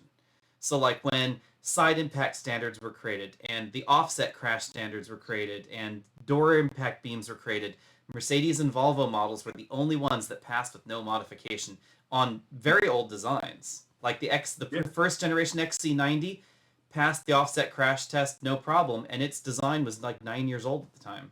Yeah, and I've bought a lot of Volvos because of that. We've had I had a V70R. We've had a bunch of them, and the thing that always gets me back to Volvo is when the seatbelt was invented, right? Volvo invented the seatbelt, the 3-point seatbelt, and then patented it, and then gave that patent to all the other auto manufacturers. And I think that's got to be one of the greatest things that any car company has done, because God, it's probably saved at this point hundreds of thousands of lives. Got a virtual fist bump you there, because I was a V70R owner too. So there we go. But and part of it is the way that they do their research. So both of them are researching real world accidents. So Volvo with their safety center in Sweden is very unique because Sweden has a very low population. It's only about 10 million people. So it's only a little bit bigger than the Bay Area, but the country is the size of California. And so Volvo actually has deals with the national police force in Sweden. So when certain accidents happen that are within the profile that they're interested in, so like Volvo S90 versus whatever, they'll get contacted. They'll help with the accident investigation. They'll buy vehicles back from the insurance companies. Then they will duplicate those exact real-world situations in their test lab so they can get crash test dummy data on that crash test. And then they will follow up at regular intervals over long periods of time with the crash test victims to see how their real-world injuries have progressed. And all that data goes into designing their new cars. Whereas most other car companies out there say, oh, well, there's a new offset standard. Let's make sure we meet that standard. Let me ask you guys this question. All right, yes or no? Or you can say whatever you want. Volvo, spun off and created another company for their electric brand, right? Polestar. Yeah, smart or stupid? Stupid. I'm really, I'm kind of like, really? I'm getting to where you're at, Alex. It's like a whole different PR team. They're not getting any traction with it because people don't understand it. It's got to cost so much money to do all that branding, and why? What's the benefit? I don't get it. They don't even look that different. I mean, if you've got money to burn, I suppose maybe they're doing the Hyundai Genesis corollary, but that's more rational than what Volvo's doing, because Volvo was already trying to be a luxury company. Volvo was arguably in the premium space at some point in their lifetime, and they're definitely clawing their way into being a direct competitor to Audi and BMW. But like the whole Polestar thing, I'm like, what? And you ask them, and they're like, oh well, Polestar is performance with electric, and we say, yeah, but Volvo's going to be all electric someday, not anytime soon, but someday all electric. So when that all electric day happens, how are you going to differentiate them? Well, Polestar's going to be performance, so there's going to be no performance Volvo. Oh, no. There'll also be a performance EV Volvo, but it'll be performance luxury comfort, and this is going to be performance luxury. And I'm like, so without the comfort? oh no, it'll still have comfort. And you're like, you're blowing my mind. Why? Why have you done this? Yeah, I'd love to actually drive the Polestar one, right, the first one, and like nobody knows about it. It's kind of like it's a cool car. It's crazy expensive. Our race car driver Paul actually does a lot of work with Volvo, and I'm like, he's super excited about it, but I like know nothing about it. The PR team hasn't like reached out to us at all. It's like completely. It's like this. I don't get it. I just don't get it. Sophian, what do you guys think? I think I'm with you guys on Polestar being its own brand. I think it's stupid. I think that they're just creating more work for themselves. Like they have to market it. They have to, the dealers, they have to create the dealer network. And then a lot of people don't really know Polestar. I mean, sure, enthusiasts, we know Polestar is the performance division of Volvo, but I just don't think that it was really necessary. I think they should have just continued to leave it as it was. And then, like you said, Roman, as well, having a separate PR team as well. That's just kind of making it more difficult to get the cars, in our hands and in the hands of the motoring press as well. I mean, just keep it like AMG, right? Or M brand. Exactly. Right? Yeah. Especially when you're not going to make your cars look that different. I mean, they look like Volvos. If it's not going to be wildly different, don't do a different brand. Yeah. So I have there's a lot of questions here that people keep asking us. I guess a hot topic right now is Infiniti and how they are doing. So I promised people that we would come back to this topic. I was trying to figure out how we could expand on this topic. So my question is, if you guys were going to buy a brand new Infiniti tomorrow, which one would you guys buy and why? Q60, just because it's gorgeous. Q60 is gorgeous. I would probably Q50 Red Sport because it's gorgeous with a hair of practicality. Yeah. What about you, Roman? You've driven it? You like the steering on the Red Sport? You can get the Red Sport without direct adaptive steering. Okay, because we had one like 2 months. Would not do the direct adaptive steering. It is not right. Yeah, we had one like 2 months ago, and it's one of those cars that you look at, and it's super sexy. Right? What 400 horsepower? It's it's M3 potential competitor, sort of, kind of. Yeah. Well, and then you get behind the wheel, and you're like, M340i. damn, what the hell is this? I'm like, good God, what? I mean, I know it was Formula One inspired. Who's the race car driver that supposedly tuned it? Who's a Formula One driver? Yeah, I remember. That is the classic example of the computer not being great. Like, they're like, oh, the steering, but the problem is it's more perfect than a regular steering rack. And I'm like, okay, well, if that's the case, you might be correct. I will not argue that, but that doesn't mean that that's better. Mm-hmm. And they've had like 6 years to try to perfect their direct adaptive steering, and it's still not any better. So it's kind of a sign that maybe Infiniti should just get rid of it and move on. I mean, they have been adding at least Apple CarPlay and Android Auto to their 2020 models, but I mean, we have yet to see a new Infiniti that actually has a completely redesigned screen. Like at least Acura has that in the RDX, which still needs a little bit of work. But no, I mean, I think the reason why a lot of people are asking about Infinitis now is because they don't really have a like even their QX50, which was supposed to be the one that saves them and brings in all the sales, that's been dropping like crazy as well. I mean, I have trouble recommending a single Infiniti model. If I had to, I guess Q60 or Q50 because the lease deals are good, but I don't even think the lease deals are as good as they used to be. That was the thing is Infiniti used to have the really crazy lease deals, and I don't think they do as much anymore. There is a lot of cash on the hood, so I would buy a Q50 or Q60. Reliability has been okay for those. They are fun to drive, especially the turbo models, the 400 horsepower turbo model. Good buying deal. But I don't think I would recommend pretty much anything else in the lineup. The QX80. Roman, what do you think of the truck, the QX80? I like it. We call it the Happy Hippo. Nathan calls it the Happy Hippo. But the question is, would you buy something? Would you buy in that segment? Would you buy the QX80 over something else? The QX80 has this like unique distinction of being a car that sells very well regionally. So like it's super popular in Orange County for some reason. Like like all the housewives are driving Range Rovers, and then we're like, I don't want a Range Rover. So like the in car there is the 80. Really? And that's never good. You want it to have not just regional appeal. I came this close to getting one instead of the Durango, actually. Really? Super close, yeah. The power plant is really good, right? It's I forget 5.6 or 5.7. I always get them mixed up. 5.6. 5.6, I think. 5.6. Yeah. It tows well. It tows well. Yeah, it's bulletproof. It's thirsty, but it'll last forever. I think the design aesthetic that Infiniti has works well for trucks, and maybe that's a brand that should be like Ford and just focus on big crossovers and trucks and forget about trying to sell sexy sedans. But there's the question. So would you QX80 or would you get the new 2021 Escalade or a Navigator? Or even like a Lexus. Yeah, have you guys been? You guys went to the launches, right? Of those big trucks, right? The big GM trucks. You've been there, right? I wasn't. I'm not able to go. Well, just the unveiling. We were on the unveiling for the Yukon, but not the Escalade. I wasn't there for the Escalade. The magic there is, I hate big crossovers and SUVs where behind the third row you can barely fit like a rollerboard, right? And yet, I think it's got 40 cubic feet, Alex, behind the third row now in the new XLs. I mean, that is immense, right? Enormous. It's enormous, and the Cadillac interior looks really good. I mean, I love it. It looks good. Yeah, so I love I love either tiny cars or big cars, or big trucks, and yeah, I'd probably go for the Cadillac. I haven't driven it yet, and maybe with the diesel, with the straight six, it's a really attractive choice. But I would not hesitate to buy the Infiniti truck. It was really good. It's it works, and that engine will go. I bet you that thing go 200,000 miles, no problem. Yeah. If I might interrupt, I want to thank everybody for posting their donations here. We have raised $508 so far, so keep those donations coming.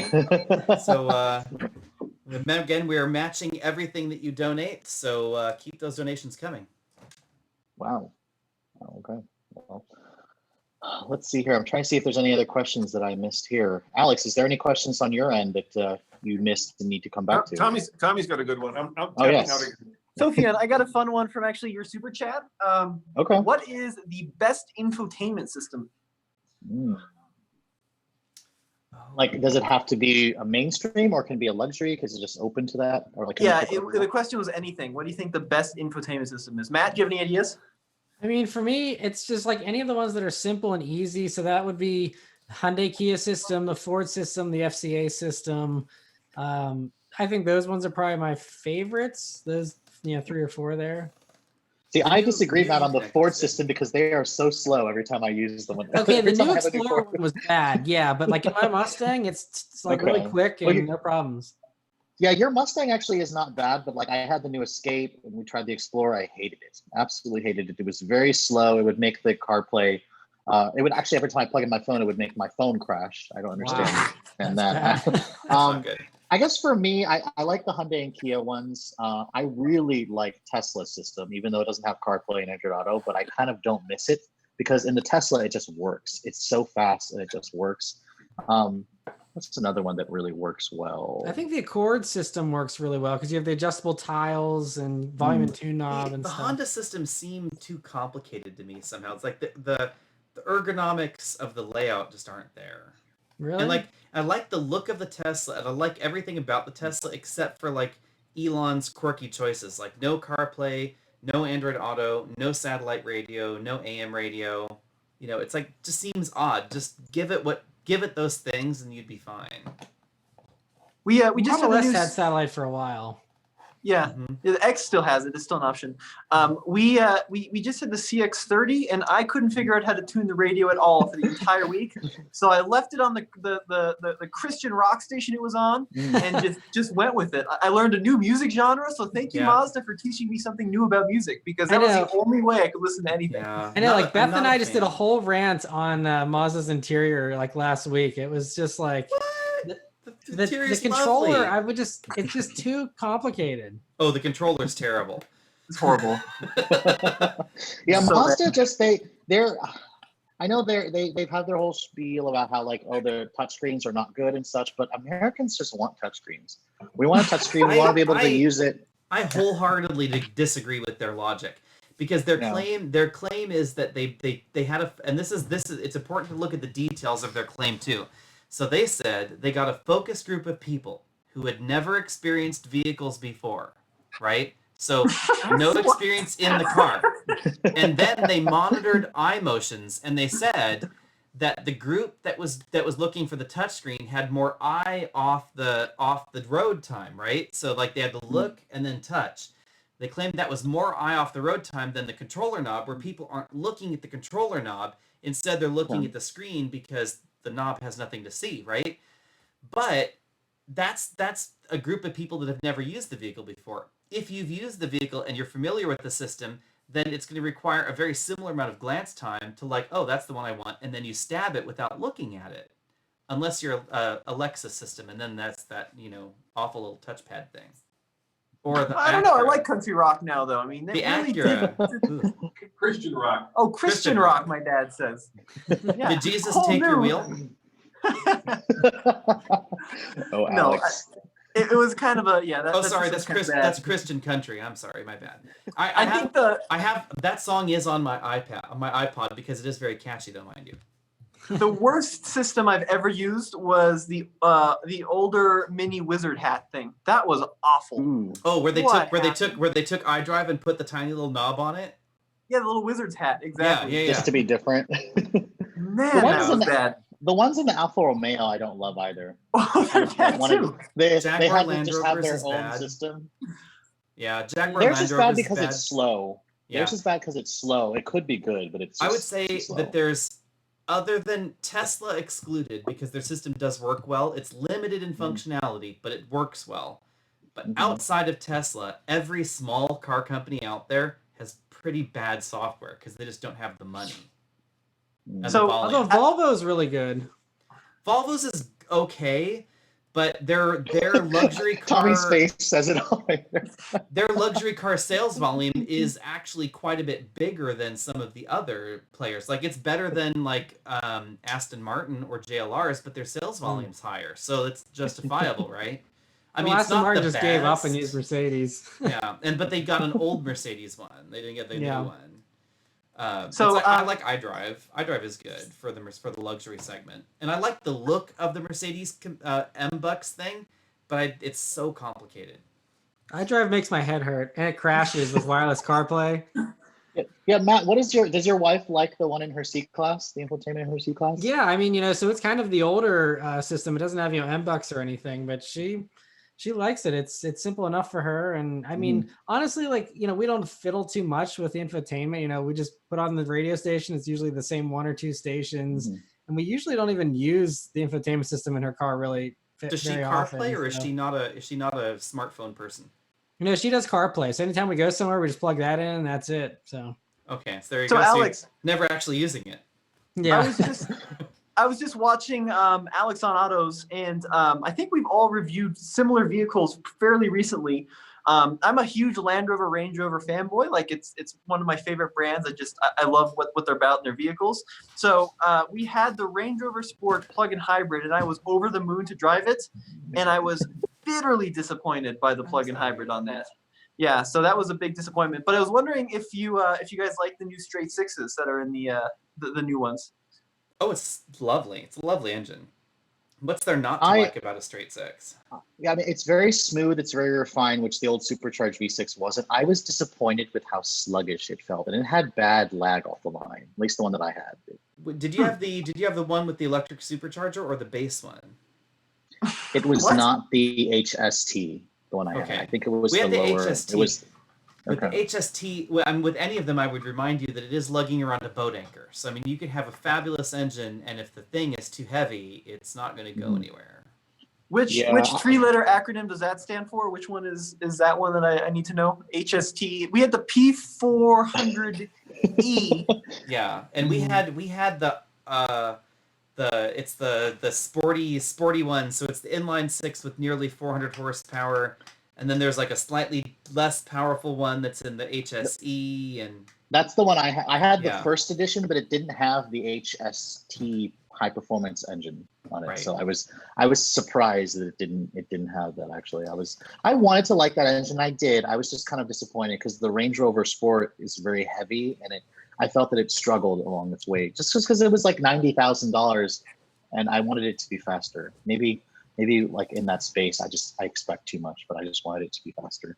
I would say Matt, that. The trouble is that all Range Rover products they're so dedicated. It's like kind of like Jeep in a way, but beyond. So they're so dedicated to off-road prowess that having everything that's off-roady on there, the locker, the air suspension, etc. Even though you've got 22-inch low-profile, wheels and tires, they still put all the other off-road bells and whistles on it, and that just ruins your on-road performance. Yeah, but I mean, I agree to some extent, but the off-road bells and whistles that they put on them they're not like the old days. Yeah, they're not like solid axles though and leaf springs, right? I mean, they've replaced so much of that with software, which shouldn't impact the on-road performance at all. Well, but you've got the extra weight, you've got the adjustable height air suspension with all the suspension compromises that those adjustable dynamics come with, and then you've got the weight. But that should be a pro because like X5 has adjustable air suspension, GLE has adjustable air suspension. Yeah, but if I really wanted to put knobbly off-road tires and take one of those off-road, I would take the Range Rover or the Land Rover. Oh, for sure. It's going to be better at it, and the frame, the unibody is designed for that. That's part of why it's so heavy. Just like we see in like the Jeep Compass, Cherokee, and Grand Cherokee, why they're so enormously heavy for unibody crossovers. It's because of this off-roading mission. But if it's on-road dynamics, then lightweighting is what you want, and X5 is what I would drive. But I would argue that for the vast majority of people, unless you option, let's take the Discovery, for example. Unless you option a Discovery a very specific way, it used to be that any Discovery would be very off-road worthy, but the new ones, like the vast majority of them don't have air suspension now. The vast majority don't have a low-range transfer case. So as an off-road guy, I'm really disappointed to see, this company kind of sway away from its roots. So I was fine when they went to air suspension. I'm like, that's kind of cool. But without the low range and without sales, I know. But anyway, I bring this up because, and maybe Matt, you have some input. Are there any cars that you drove this year that you were really excited to drive, and then you got in and you were like, "Ooh, this is not kind of what I was hoping it to be"? I don't know. I'm trying to think of something that was really disappointing. I don't think there's been anything off the top of my head. I mean, I was pleasantly surprised with the Nissan Kicks. I was expecting that to be underwhelming and thought that was like a really fun little car. But as far as disappointing cars, I don't know. I'll have to think about it. How about you, Alex and Sophia, on anything like that? No, I think my expectations are usually pretty good, but sometimes I'm surprised and like something more. Oh, that's good. For me, it was the new Escape. I had the new Escape Hybrid finally. I wasn't at the media drive for that. But there was something about the car. It was a perfectly competent car, but I just found it didn't stand out. The RAV4 Hybrid's so good. We just drove the CRV Hybrid. I didn't like the hybrid powertrain in the Escape. It was really buzzy. It was very underpowered feeling. And the interior of that titanium one I had it was a little cheap. Like the seats were a little hard. The door panel plastic is really hard touch plastic. And it was like a $40,000 car. And I was kind of just like, I don't see a reason why I would buy it, which is funny because I had that car. And then a couple of days ago when I was filming the Model Y video, which if you guys haven't seen my Model Y video, it was posted about a week ago. I was filming that video and my neighbor next door buys an Escape Hybrid and literally just took it home. It was very awkward because I pull into the driveway and, they're kind of looking at it. I was like, oh crap. I was like, they're probably going to say something. Oh, look at this person with their Tesla. Because my neighbor, he's an older guy, but his daughter was visiting him and showing it to him. So of course she walks over with her husband and they're kind of like our age. And her husband's just like, I've been wanting to see the Model Y. I wanted this car, but no Tesla store has it in the store. So that's why they didn't buy it. Because he wanted to see it in person, and there, of course, there it was right there. And I was kind of just like, so why did you buy the Escape Hybrid? And he goes, well, his family is basically a Ford family, which, I mean, I get that. We see that a lot. People are loyal to brands. But the deals apparently were really good. And it gets really good gas mileage. But I kind of was just like, so does the RAV4 Hybrid and so does the CRV Hybrid. So Alex, don't you have 2 Mach-E's on order right now? 2? Yeah. Well, we placed 2 orders because we weren't sure which configuration would show up first, whether it would be the all-wheel drive one or the rear-wheel drive one with the standard or the extended range battery. So, and we've gotten conflicting answers from people supposedly in the know in Ford. So we'll see which one arrives first. I'm betting that they're all going to be late though because of the whole coronavirus thing. Yeah.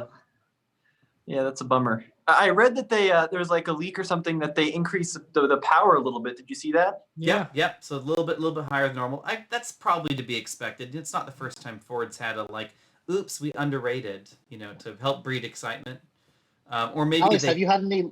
Maybe have you had any luck getting a Model Y, Alex? I know you were working on that last week. So we found one that we could borrow, and then it had issues. Apparently it was delivered, and then 12 hours after it was delivered, the window stopped working, the driver's side window, and it stuck halfway open. So they sent it in for service, but I haven't heard back from them on that yet.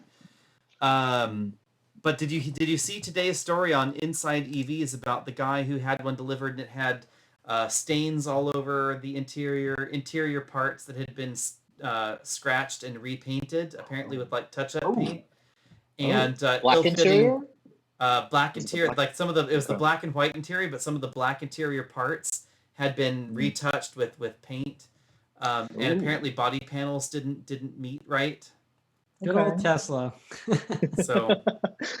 Yeah, I mean, the one I had that I reviewed, the interior seemed solidly built. It was the exterior that I found a few things where nothing really lined up properly. And I just told people again, if you are the kind of person that must have perfection in terms of your build quality, don't buy a Tesla. That's just not the brand. Right. They're not there yet.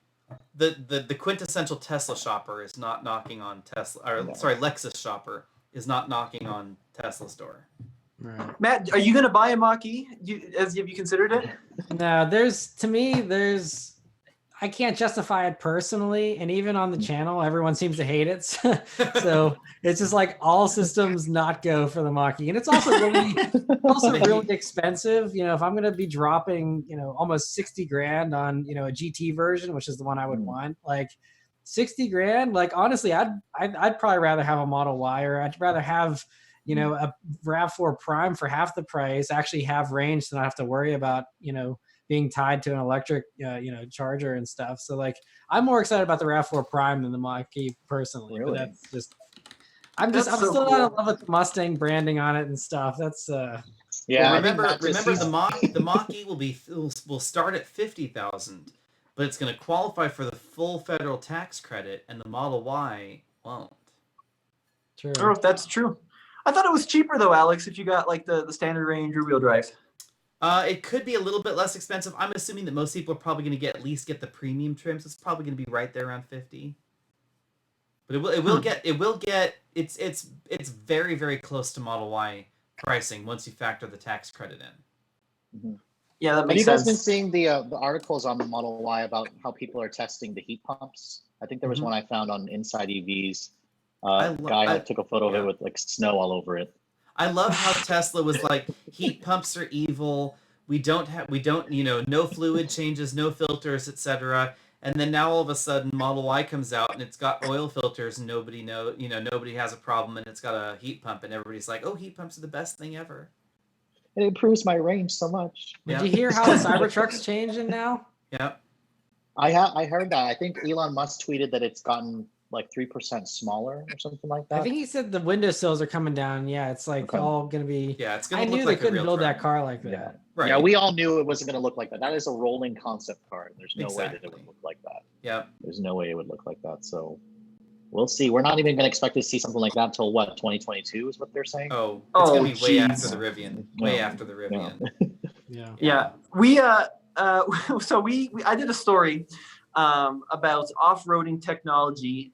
It was primarily around the Model Y, how it's got an off-road mode and these channels were taking it off-road, and we're like, it's not going to really ever going to be an off-roader. But in that video I said that off-road tech really hasn't changed or improved all that much since the Willys Jeep in 1941, because the basics that you need are tire, ground clearance, articulation, low weight, right? And I said that, we kept getting all these emails oh, the Cybertruck's going to be amazing off-road because it's got air suspension. And we're like, well, if you look at the history of off-roading, it hasn't changed. So I published that story, and then Teslarati picked it up, and the headline is, Tesla Cybertruck isn't better than 1949 technology when it comes to off-roading, says popular trucking channel. So we made quite the wave there, and we got a tremendous amount of hate comments on that. Oh, man. Yeah, it's true. I mean, if all four tires have contact with the ground and all four tires are moving, then all that's going to differentiate you is clearance. Elon just needs to make it a hovercraft. Clearly, that's like the way to go. I mean, Yeah. we can't change physics. So yeah, and I think it's I mean, the thing that there's a couple things that I mean, obviously a 49 Willys is going to be terrible on the road, but from our experience, one of the best things that make an off-road a great off-road is not crazy torque, right? Because you can fix that with gearing. It's lightweight, right? And that's kind of what a lot of the EVs really struggle with, is they've got thousands of pounds of battery, and when you're trying to climb up any kind of hill, it's such an obstacle. Yeah, I mean, it's like I had that conversation with my parents when it's like I have their Grand Cherokee in the yard here with a 65-gallon sprayer tank in it now. But when they decided to buy a new Grand Cherokee, my mom's entire logic was, we live on a ranch. Sometimes I have to take my vehicle off-road to go and check on the cows or whatever, which I said is absolutely a lie, because this Grand Cherokee, all three of the two limited slip differentials were broken, and the transfer case had a stretched chain. So they had a rear-wheel drive Grand Cherokee with an open rear differential. So clearly you went nowhere. But even if you did, it's like you have to understand the new Grand Cherokee is not going to go where the old one went, because it's 1,500 pounds heavier. It's so incredibly heavy. It's like, and if you had that same thing but lighter, it could go places the other couldn't. Yeah, it's like my perpetual argument with Nick Kappa at Ram is Rebel versus Power Wagon. He's like, yeah, but the Power Wagon's got a winch, and I'm like, yeah, but you've got 2,000 extra pounds, so I don't need the winch. So we've gotten this email a couple times, and we actually haven't driven it. Have any of you guys driven the new GT line stuff from Kia? Yeah, the Soul GT line. Mm-hmm. And I guess what do you think?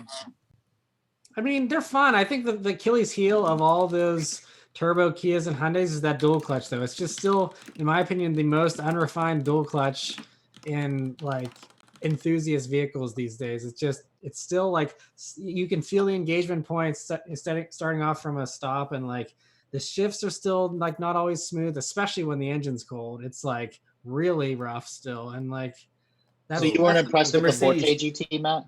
The Mercedes. If I got a Forte GT, I would do the manual all day long. I think it's a fantastic car. It's just that dual clutch.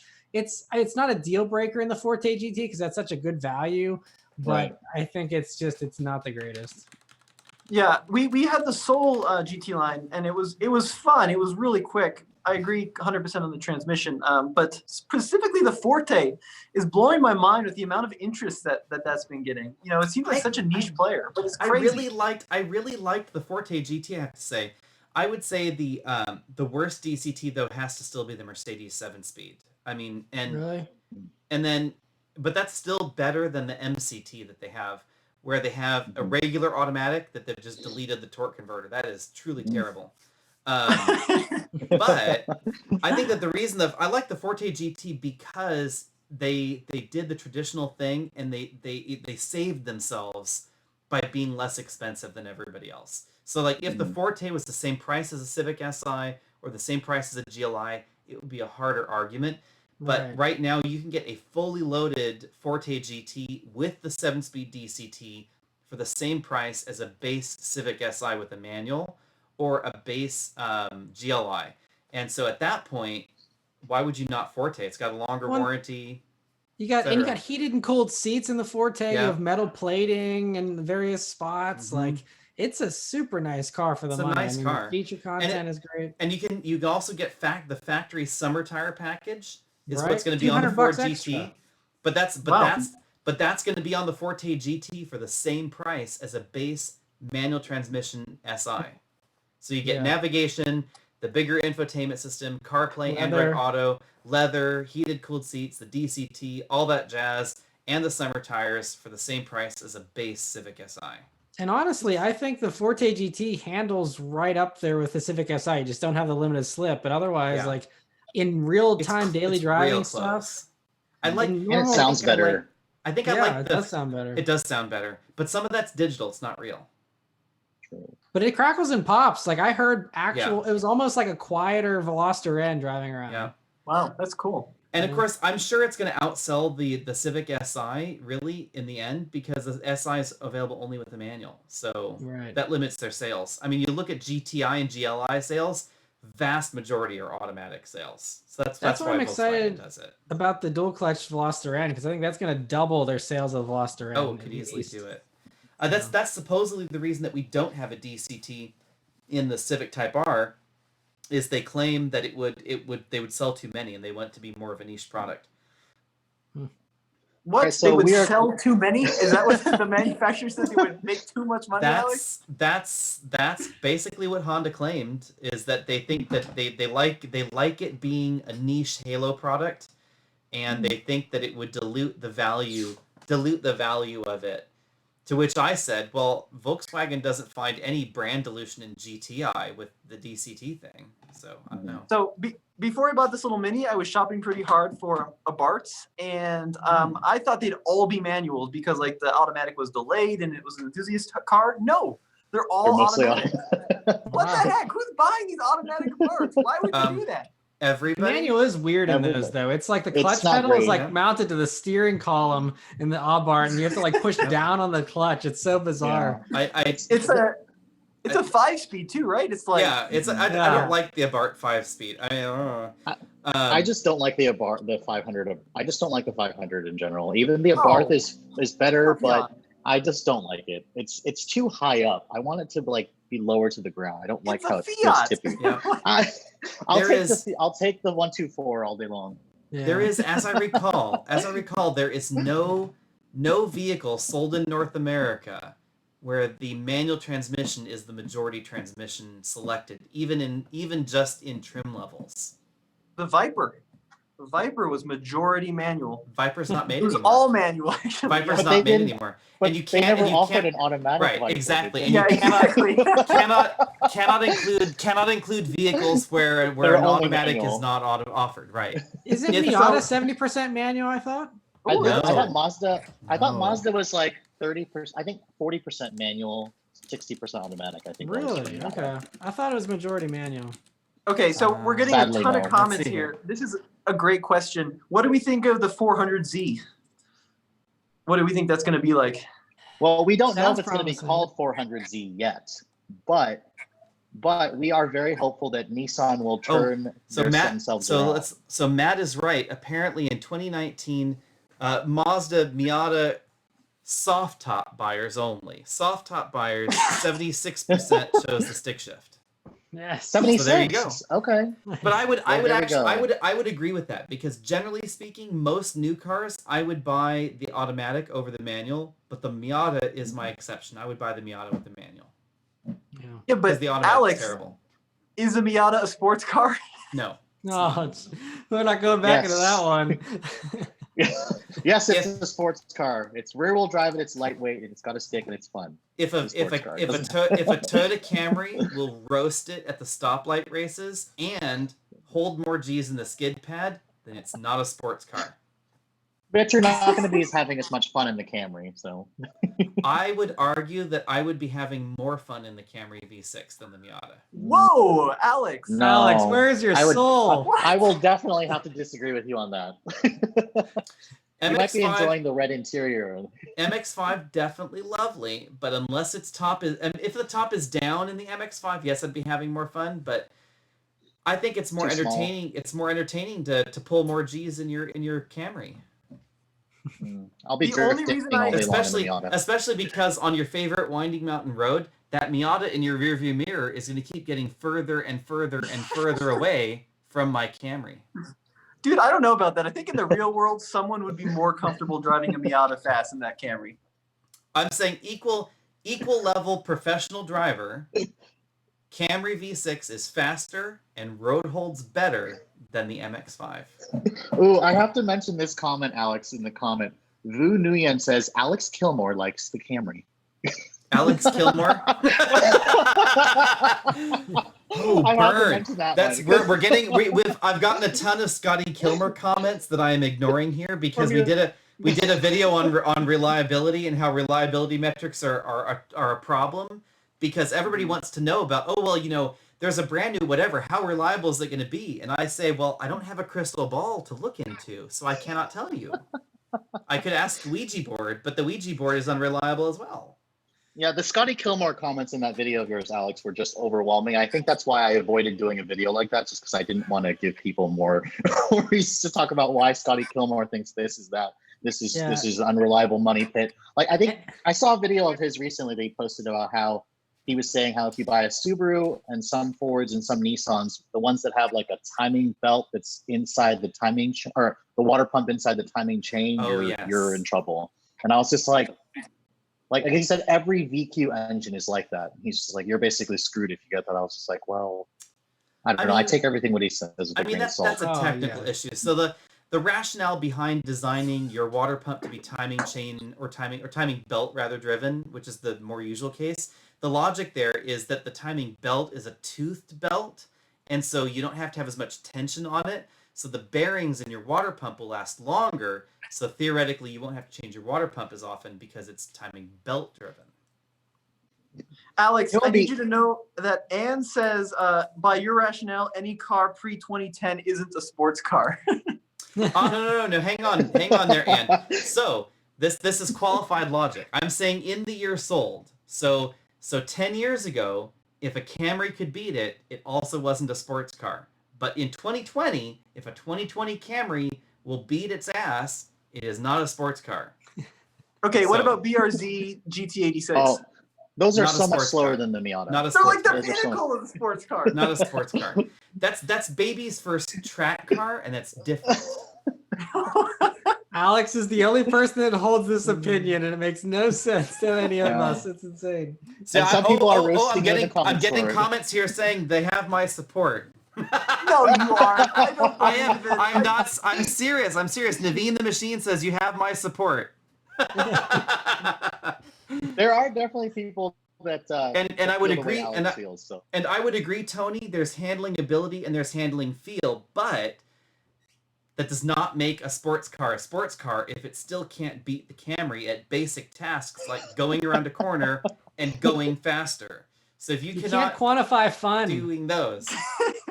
But that's a problem. So you're still going to get beat by a Camry. So how can you does that make a Camry a sports car? But what if you're on a road by yourself and you don't care about other people and you're just enjoying the drive? Then you would still be going slower around the corner and slower in the straight line than the Camry. So is the Camry a sports car? If you're comparing, though, that's the thing, is it's just a different comparison. Doesn't matter, because whether you're comparing them back to back or not, the Camry is still faster in a straight line and still faster around the corner. So yes, but I think you can have more fun in a Model T than in a Camry because of the experience, and that's the whole point. It's true. But there's kind of the point is that there's like, how do you define sports car? I don't know. As Sophion would say, yeah, I'm a 90-year-old man, and if we look at history for a second, the Miata is just a perfected British sports car, which had sports car in its name. Like an MGB was not faster than anything from the 1970s, but it's still a sports car, right? And a Miata is just the perfected version of that.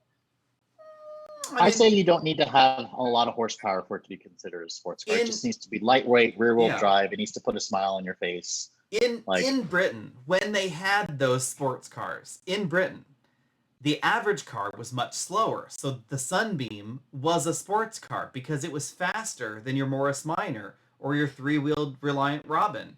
But you take that to America and all of a sudden, not a sports car. But dude, they still were British sports cars, even in the US. You know, can it be a sports car? That's the question. Like, you know, it's like if does that mean like a Durango SRT is a sports car? No, because it's not a car. Is it a sports SUV? Is it a sports SUV? Yeah, I think a Durango SRT is kind of a sports SUV. So what about an Explorer ST? Mm-mm.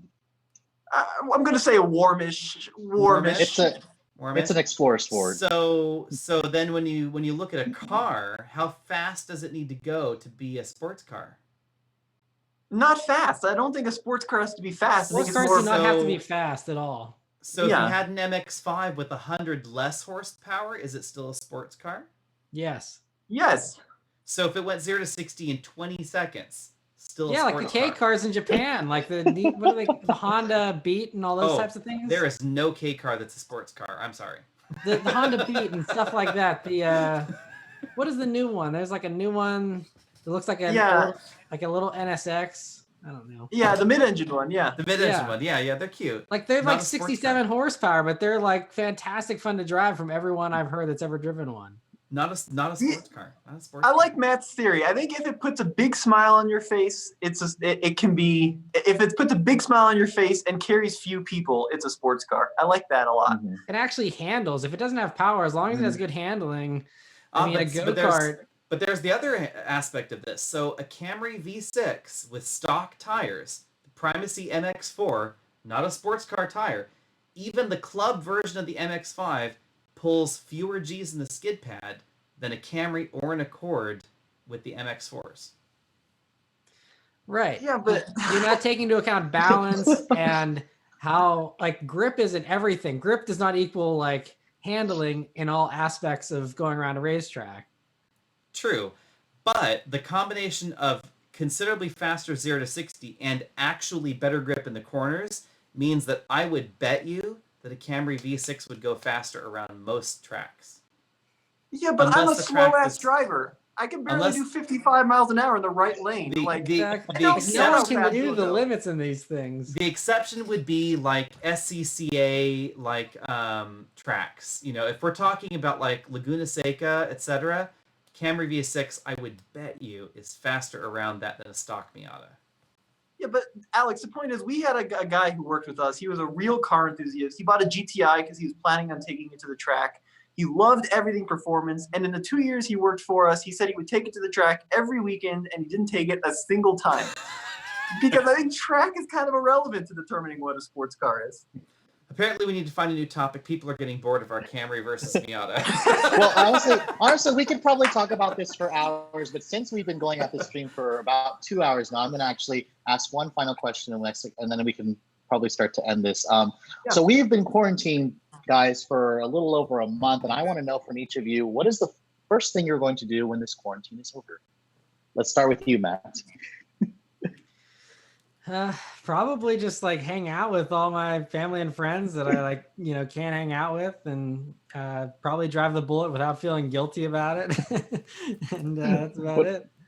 What about you, Tommy? I'll probably sell my Zoom stock. I think that's going to be the first thing I do.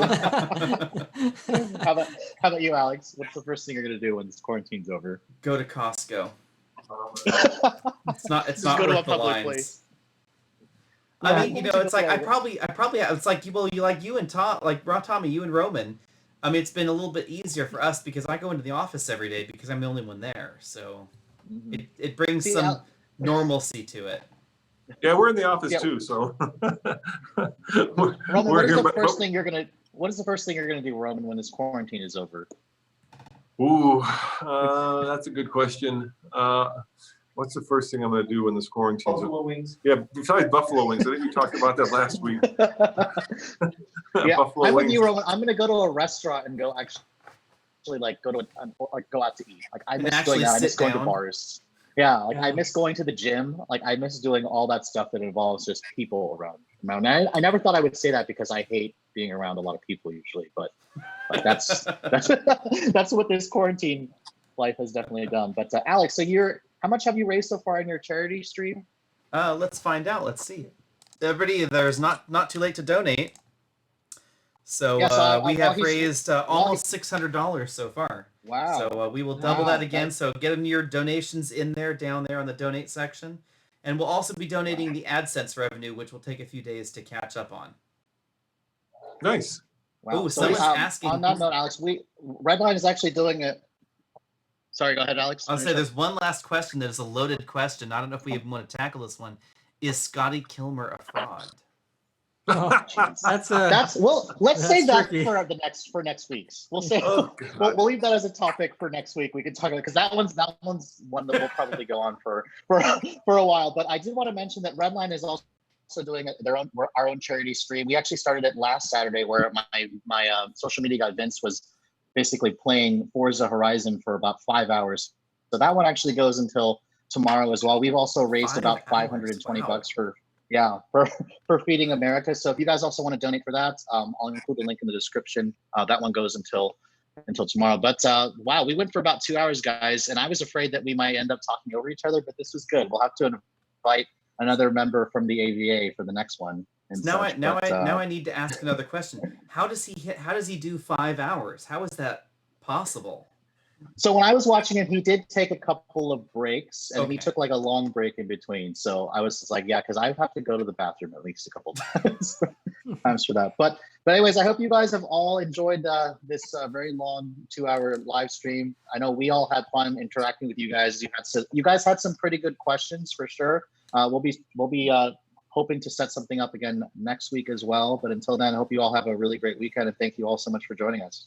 Yep, thanks Thank you everyone. guys. And A lot of fun. And thanks for your donations. Really appreciate it. Thank you. remember to thank hit you all that for your donate button down donations. there. And if you are interested in our live streams, I'm gonna probably have one this weekend too. So our more usual format of question answering, since a lot of people were asking why their questions went unanswered. Sorry. Nice. Go for it, Awesome. dude. Well, All take right. care. Bye, guys. Bye.